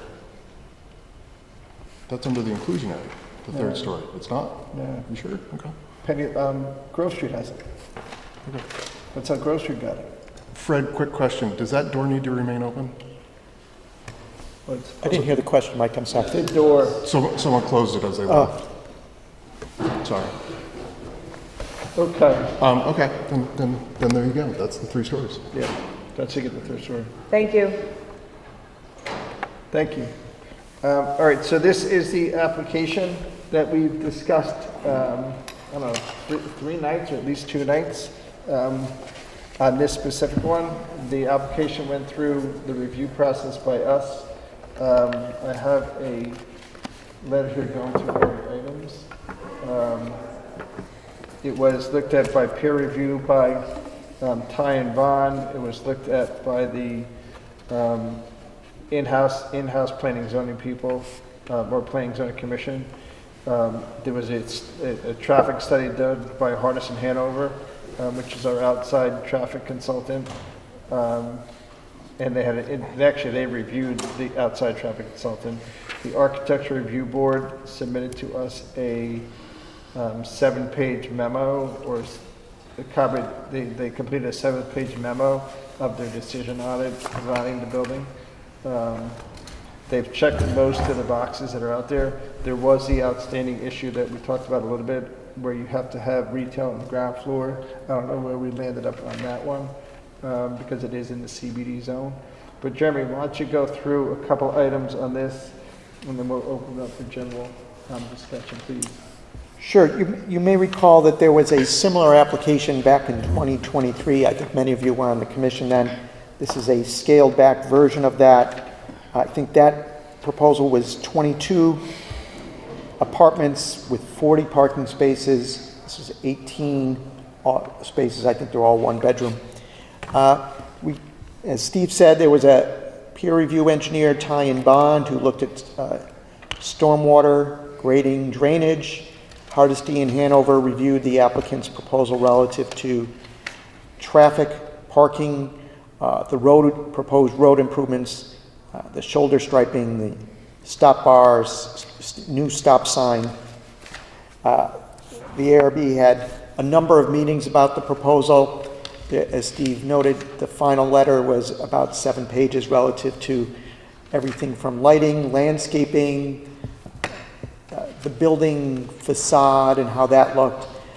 You may recall that the prior application back last year had activity up on the roof. That was eliminated as part of this proposal. The property is in the flood zone, the building is in the flood zone, so they've had to make some accommodations for that by limiting, I'll call it the ground floor space, to the bare minimum of access to get up into the elevators and a very small lobby. And the elevators at rest would need to be at an upper floor to meet the flood regulations. What we have to look at in this application is the site plan application regulations, which are section 1020 of the regulations, the CBD zone regulations, special permit section 1000, and flood damage prevention application regulations section 820. So when you look at the site plan, it's the size and location of the building, the amount of parking, the walkways, the sidewalks. Talked a little bit about traffic considerations, stop bar, shoulder striping, lighting, landscaping. I believe they did get approval from the Sewer Commission, which came through. Drainage was looked at, et cetera, and then the special permit standards. So I think there were, as you mentioned, 2 or 3 hearing nights, with the most recent being 2 weeks ago, February 27th. I think Mr. Maslin submitted a number of memos that evening and talked a little bit about the inclusionary units, whether it would be building the units on site or the payment in lieu fee. So the commission needs to cover that topic as well. I want to go over that too. The other thing I wanted to mention was there are some oddities to the building, but we're not going to get too deep into the design. Remember that the elevator has got a front door and a back door to it, and to get out of the building in certain aspects, the elevator is going to go either up or down a half a floor. Yes. That's from how the they garage. got. Yeah, from the garage. That's how they got their one of their ADA access points, which I think is a little bit oddity, but we're not designing that. We did talk about the screening and the seagrass. I think we do have to do some kind of diagram with regards to the stop bars and the striping and all that stuff. We got the letter from what's the captain? I don't know how to pronounce her last name. Hoodma? Yep, Allison. Yep. Captain Allison, where she submitted the letter to what the stop bars at certain spots, and on the west corner or the east corner, and we kind of got confused on which ones were that. So we need clarification relative to that.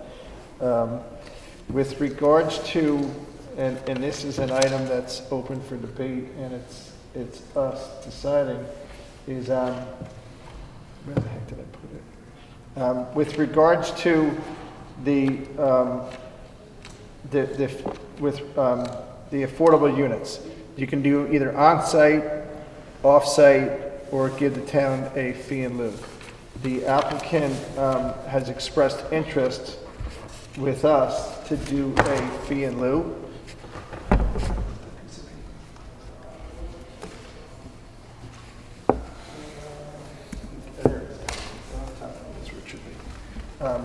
If you guys remember this, I don't know if you got this in your packets or on the webpage.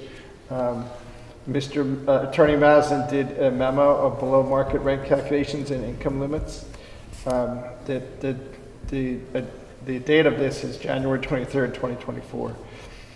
At the end of the day, if we say yes to letting them do it, give us a fee in lieu, the total dollar numbers that the town would get for a fee in lieu is $903,420.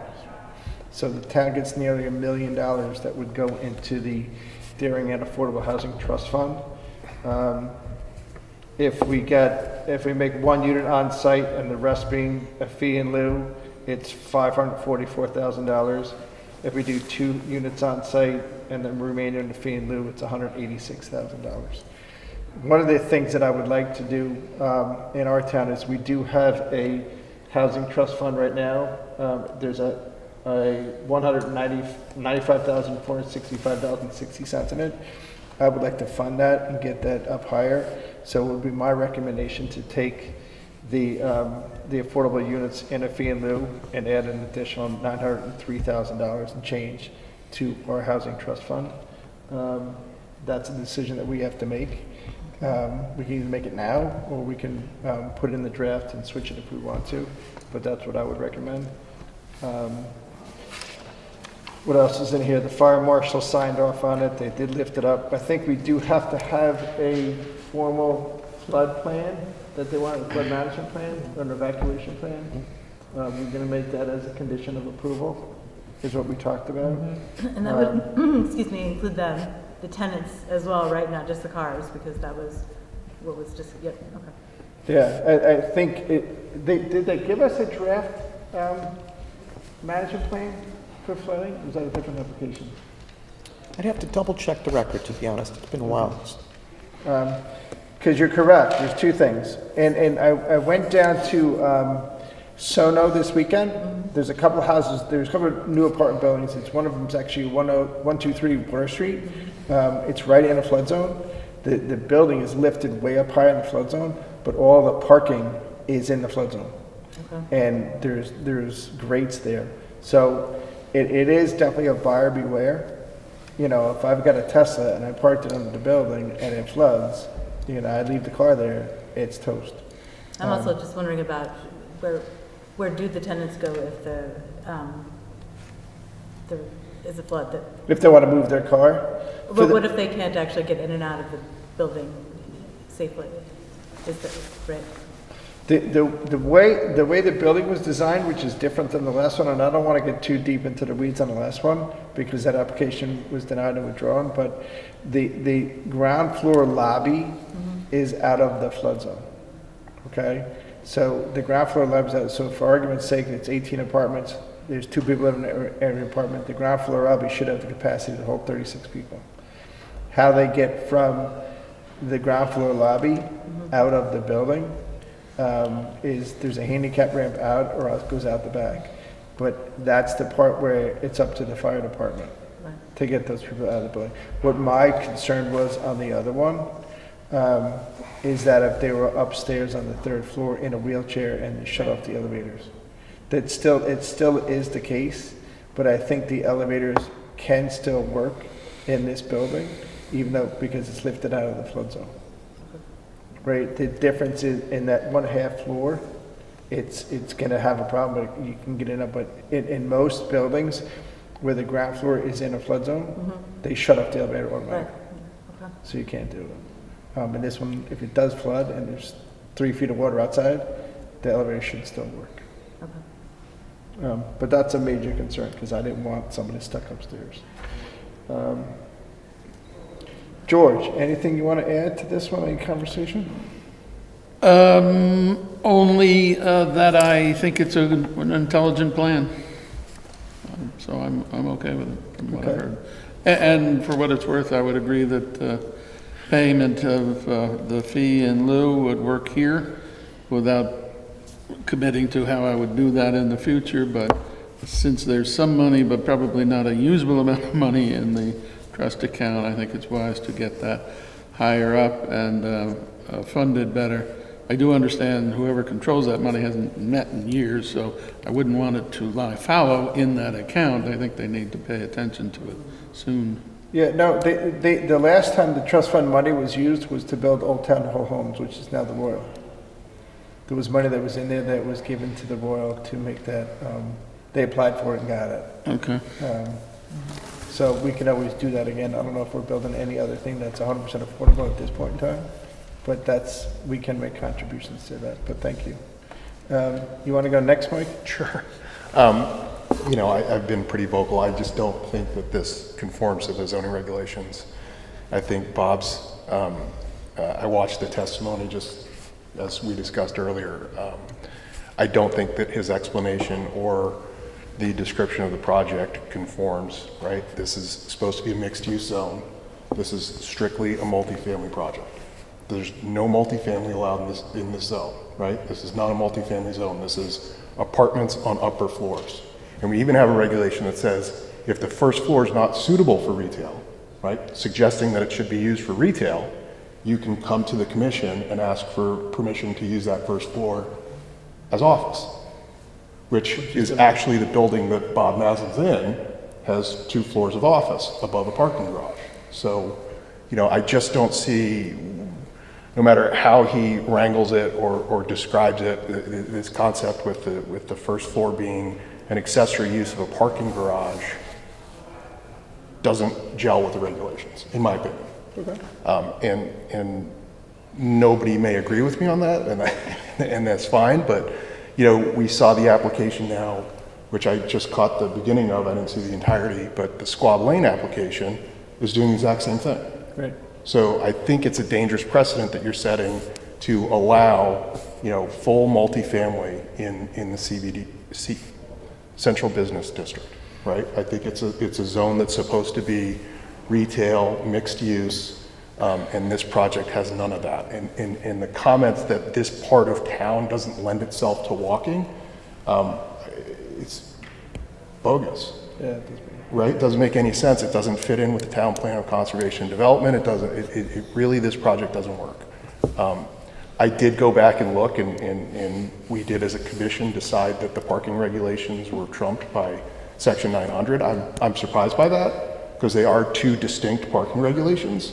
And the parking regulations under 726 are designed to add additional parking for projects like this where there's housing and retail.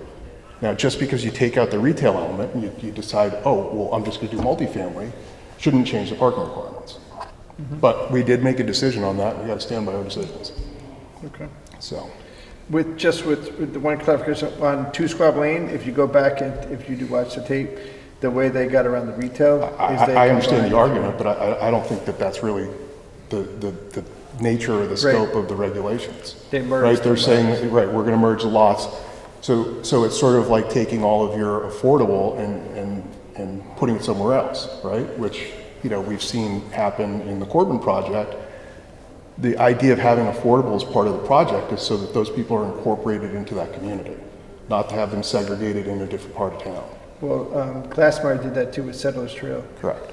Yeah, it's the same Correct. thing. Yeah. So I think it's a dangerous precedent. I also think that taking the fee in lieu is not a great idea. I think we need to add more affordable stock to our housing, and, you know, hoping that someone's going to do it at some point in the future by setting this money aside, I think is foolish. I don't think it's a wise move as a commission, but I know that I'm in the minority. No, it's okay. I'm going to get into I was partook in what the Greenwich Affordable Housing Trust Fund did. They had a presentation on Thursday, so I'll get to that later. Jamie, you want to go next? I covered what I wanted to say, so. Okay. I'm sorry, what did you say? I finished with what I was questioning. Okay. She asked her questions. Yeah. You know, I'm of 2 minds.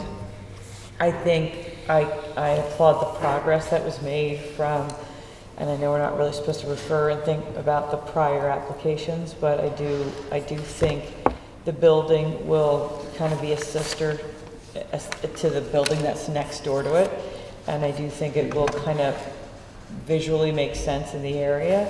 I don't see, but I understand, Mike, your arguments. I do.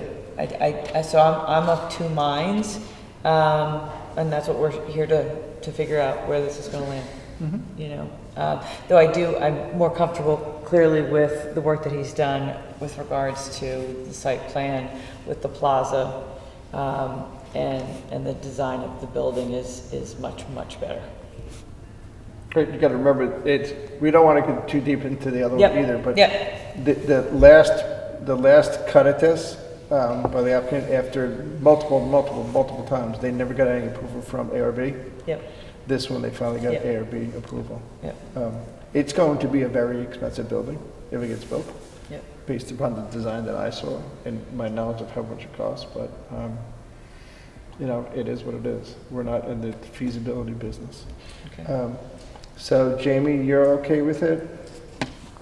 Yeah, I'm still thinking, I mean, about the points made, but Okay. that's the way I'm, yeah. George is okay with it? Yeah, I don't see putting retail units in a flood, in the lower level for a flood zone. Makes Okay. no sense. Mike's a nay. I would be voting for it. Yeah. Okay, so that's like 3.5 yeses. Or you're a half a yes, I'm a half a yes, George is a full yes, so it's 3.5 to 1. We don't know. So I guess at the end of the day, we'll instruct staff to draft a positive resolution to approve this. Okay. And then when we get the draft, we can always go over the draft multiple times till we get it right. I would also just ask if at our next meeting, if you can give your interpretation again of how we're gonna get around not having retail on the ground floor. Okay, sure. Okay, because I think Mike's point is very valid, and I know when Fletcher was looking at this, and I think Vaccaro looked at it, and David Genovese looked at it, everybody else looked at it, all those guys had retail on the ground floor in the back of their minds. And they ended up not buying it. I mean, this property was on the market for 3 years for sale. But I also understand, and what resonates is George's comments about, does it make sense to have makes sense to have in the flood zone? Agreed. In jeopardy. And, But then you go for an overlay zone, right? Well, I mean, I don't know how applicable it is, but if you remember, you're not allowed to have a realtor office or office space on the ground floor in any zone. You can't have it in the Roten Heights, and you can't have it on the Post Road. So you have to make an argument that retail's not feasible, Right. which is what Bankwell did when Bankwell went into their space. And if you look at the dry cleaners that's on the Roten Heights, next to Sandy Cleaners, there's an office space there. And we allowed that office space in there because they made an argument that said retail was not applicable. I think Maslin tried to make that same argument, whether you agree with him or not. I think that was his position. Okay, I did not hear that position articulated. Okay, I think it was just because it was in the flood zone. But then what does that get you? That gets you office space, not residential, right? So if it is in a flood zone and first floor is not viable for retail, you can put in offices. Or you can leave it empty. Or you can leave it empty. Right. But I think it's disingenuous to say that the first floor use is parking, an accessory use of parking. Okay.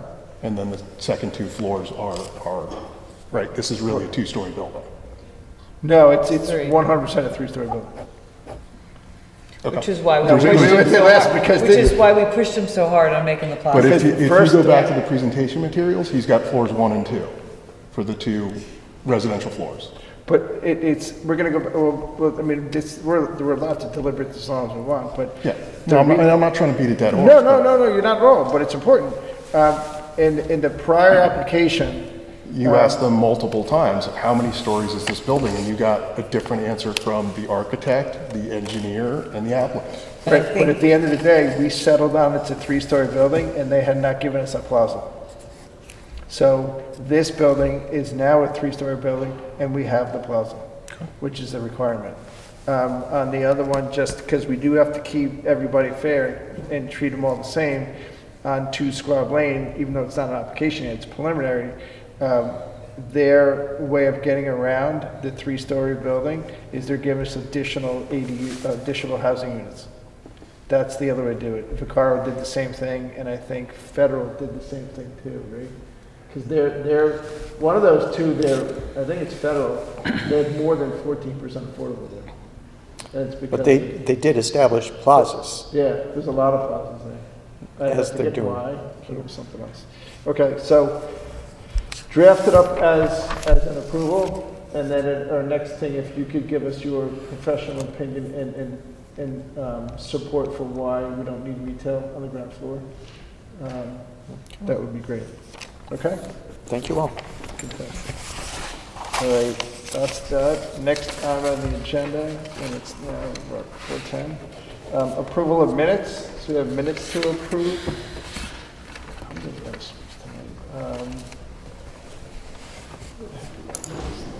Bingo. We have minutes from January 30th, 2024 that we approved. Any questions, comments, typos, scrivener's errors on this one that anybody caught in advance? Did not catch any. Okay. The first item on here is we had the presentation on Great Island. That was for the first majority of it. Then we had a review of the application for 220 Mansfield Avenue. Then we had the application for 12 McLaren Road South. Then we discussed the mandatory referral for Great Island Access Way, or driveway, whatever we call it. We did some deliberations on 244 Long Neck Point Road. And then we had the resolution for 244 Long Neck Point Road, which is a resolution, which you can't change that anyway. Commission report in favor, that was done. And then we had a resolution which was for a dock over on Brush Island Road. We can't change that anyway. Bingo. And then we talked about the 10 Hoyt Court. So with that said, if there are no questions on this one, entertain a motion to approve as submitted. Amy makes a motion, look for a second. George makes a second, all in favor? Okay, 5-0. Fantastic. Next item on the agenda is chairman's report. Just a couple quick items. We had OPC meeting yesterday. Now we're doing OPC meetings virtually at 4 o'clock on Mondays, when it's about once a month, which is kind of cool. The one of the big items that came up on the OPC meeting was, and it's all timely, we did this once before, the school board wants to take the special education transportation in-house. So the kids that are getting special ed transportation, the town already owns 6 of those white SUVs, which they use for special ed. Then they contract out with First Students for handicap vans, which I think we have 2 of them, and then the smaller buses, where they're type 3 buses, what they're called? 2. Type 2 buses, which hold 32 passengers. So the town's idea is to buy buses, buy more vans and whatnot. This happened either 2 years ago, 4 years ago, or both. We don't have any spots in town where you're allowed to park buses, so we have to find a spot to park them. So that's where P&Z comes in. So they're moving that forward in that aspect. They have to get the funding and approval from everybody else. But where P&Z comes in, they submitted an application, I think, yesterday to add 2 more of those white SUVs, Suburbans, over at 35 Leroy, and then 5 buses and 2 handicap vans, and they're supposed to go in Thorndale Circle, I think behind 16 Thorndale Circle. Not to get too deep into the weeds, but these buses in the business that I'm in, I see it all the time. One year they're parked at one spot, another year parked at another spot, and one year parked at another side. Obviously, if Thorndale Circle gets developed, it's not a permanent spot, but we'll have to cross that bridge when we get to it. They researched a bunch of different locations. I asked them to look at the Public Works Garage and this place and that place and this place, so at the end of the day, they settled at Thorndale Circle. And so they're going to land up, the proposal now is to rent spaces at Thorndale Circle for these 5 buses. And P&Z has to approve that. I think we have to have a zoning change. We're supposed to discuss that here when? Do you know? That's probably going to be April 23rd, would be my guess. I think we're having a public hearing on both of those things.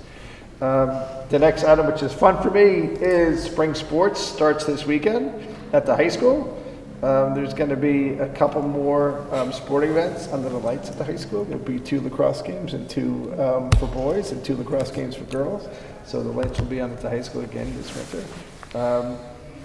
The affordable, I mentioned a little bit earlier. I attended and was invited to the Affordable Housing Trust Fund meeting for Greenwich. They have a proposal that's out there. Greenwich has got, I think, $3 million in their Affordable Housing Trust Fund, and it's run by a bunch of guys that are bankers and lenders that are either retired or existing that were in the multifamily business. Part of what they're doing with their money is they're lending it to people. So they're lending $100,000 to one developer for their project, and $50,000 to another developer on their project. What that means, if you're in the capital stack, you have more say on what you can do with an 830G project, and they're only lending it to 830G projects. It was an odd concept. It's the way that the interest rate is 2 points above what the existing, with the current underlying mortgages, and it's only payable at certain assets. But I think it's a good way of those guys did it. I need to speak to the one guy again. We don't really control the housing trust fund, but that's part of what they're doing. That's why we can fund the housing trust fund. The other thing that we did recently, again, was I asked Jeremy and company to update the multifamily housing chart that was constructed since 2000, the year 2000. We did this 4 years ago in March of 2020, right before the pandemic, and then sent it out. To date, we've built and completed and permitted 730 multifamily units in the town of Darien since Avalon was the start. Of those units that were built and open, 35.6 of them, 6% of them are deed restricted affordable. We have another 116 in the pipeline right now, which is Corbin 2, and also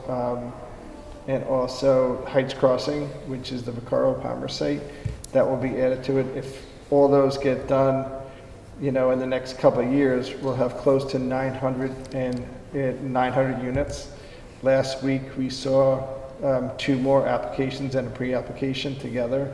That's another 209 units. So if everything goes the way it's planned, and plus if you also add on 3 parklands and a Stefanoni project, you're about 1,147 apartments that we built, which is a lot. So we do have to be mindful of stuff like that, because there's a lot, it is a strain on resources in town, and also that factors into where the ADU discussion goes too. There's a couple more tweaks that I want to do with this chart. If anyone wants a copy now, you can have a copy now. Love copies. And then Jeremy, I think we'll probably send it out. John Vaccaro, John Zagrodzka, our new first selectman, made it a point that he really wanted this updated so he could have it for this. I'm going to start to talk about one thing really quick and then pass it over to the next item on the agenda. But the legislature is now up in Hartford. They're talking about all these housing bills that are in Hartford. Something like this chart and proving that what we've done in town in the last 5 years, 10 years, 20 years is important to get that news out to the people up in Hartford. That's why we did something like this, and the last time we sent out a press release. I think Mrs. Klein, who's here tonight, she knows what we've done in town. She's not a elected official now, but I know she does have friends up in that neck of the woods, and it's always good to be able to pass on this what we have done in town, because we, I think, are a model community. That's pretty much it for my chairman's report. Lacrosse season starts on Saturday. That's what's important. Then the next item, any questions for me on that? Good. The next item on the agenda is legislative overview. I asked Fred to put together a report on what's going on in Hartford. There was a bunch of memos that went around, and they did it. I know it's 9:30ish, 9:20ish. Are you going to speak, or are you going to speak? I can speak a little bit to some. What's interesting to me, I've been doing this a long time, is every other year is what they call a long session or a short session. And the argument before it comes around in November, December, not much will happen, not much will be presented. It's a short session this year. But sure enough, we see the wide range of bills, mostly housing bills. There are a few others that relate to planning issues and how you as a planning and zoning commission will have to do business and things like that. But what we're seeing a majority of is housing bills. And as always, I'll speak personally, a mixed bag of things that are helpful to land use boards and things more and more just flat out state mandates. Planning and zoning staff must do this. We must issue these reports. We must, more and more reporting and information being given to the state. So far, I haven't seen anything that has passed that would impact what we do here, either as a commission level or a staff level, but we will likely see that move to full speed ahead over the next month and a half as bills get voted upon. Certainly one that caught our attention earlier today is a bill, I think it was Senate Bill, let's call it 516, it might have been 518. That, yeah, no, 416 to 418. Right. Yeah. One bill which would allow as-of-right conversion of commercial buildings to residential buildings. Again, we see lots of bills related to the need to create more housing. But as I read that, and Fred read it independently, is as towns try to build up their downtowns after COVID and get back to having a walkable, thriving downtown, the last thing we want is all the commercial tax base to all of a sudden be converted to residential. And when I say as of right, that means simple site plan, not a special permit.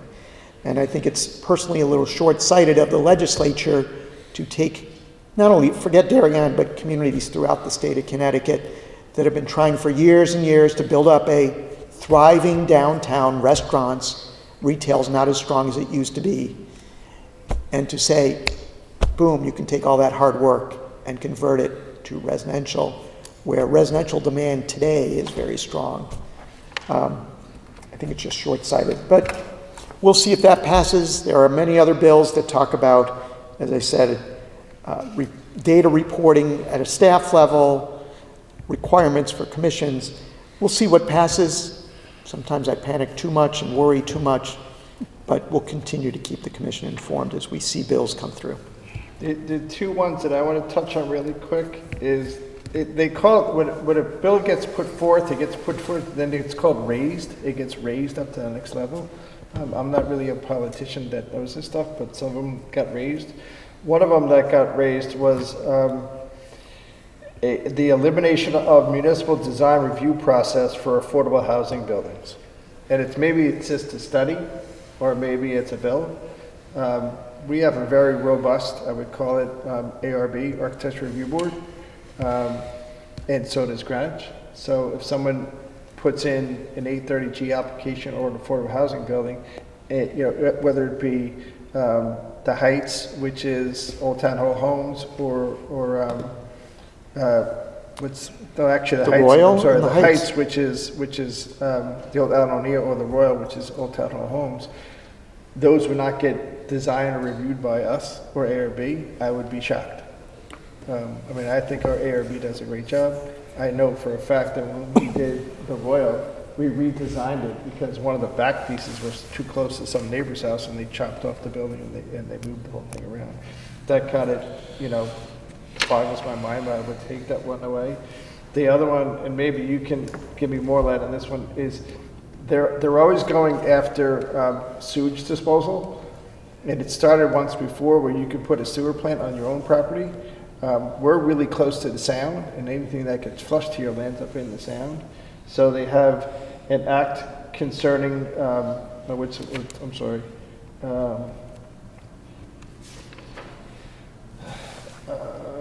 this one. It's an act concerning certain sewage disposal systems. It's a regulation that would allow households and small commercial buildings have subsurface disposal systems at their own building and not connected to town sewer. Maybe that's geared toward Ridgefield. Yeah, I don't know. Isn't that a septic system? That's a septic system, yeah. It's called the sewage disposal system. Yeah. But maybe it's a septic system, but most of our commercial stuff is on septic. It's on sewer. Those are just some of the things that jump off the page at me.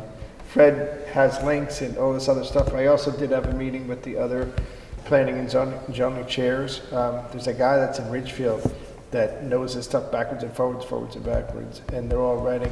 Francis Pickering, who's our West Cog rep, is writing letters on some of the stuff based on what those guys say. And the one guy that's from Ridgefield is really deep into the weeds on this and studies it, knows what's good and what's bad. One other quick item that some of the other towns are nervous about, but we're not, is the 45-day rule, the 65 to 45-day rule. Right, one of the proposals was to reduce the amount of commission time to make a decision on application, which is now 65 days, basically 2 months, and cutting it to 45 days, which is 2 less weeks. You know, we are fortunate, we've been fortunate in recent years that the workload has allowed us to keep up and not really have to get extension time on top of that. But I know some towns like Greenwich, whose workload is weekly 5 to 6 hour meetings to stay on top of all the applications. And in other towns that only have a meeting once a month, right? You know, if they don't get it done, First month, you have to have a special. And the question on a type of proposed legislation like that is, look, the state statute on timing has been this way for many, many years. Why are you changing? What is the point? We're trying to attract volunteers, not overburden them with more meetings. So why shorten it by 2 weeks when? So again, that has not passed, but it was a proposal that was floated out there. Yeah.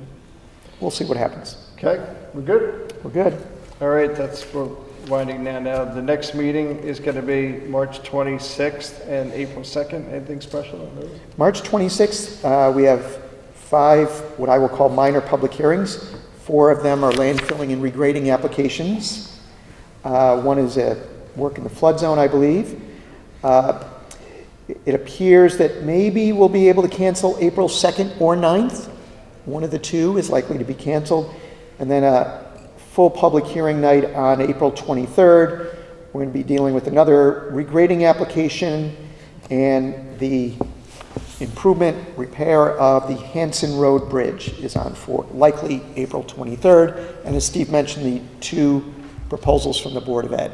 That's April 23rd? Likely April 23rd. They're not going to be, we're not going to be ready, or they're not going to be ready? Both. There's a lot of moving parts on these buses. Okay. Any questions for these guys? All right, with that said or not said, motion to adjourn? Jamie makes the motion. And Amy gets the second. All in favor? I wasn't budging on that Meeting's one. ended. Thank you, everybody. Stare me down.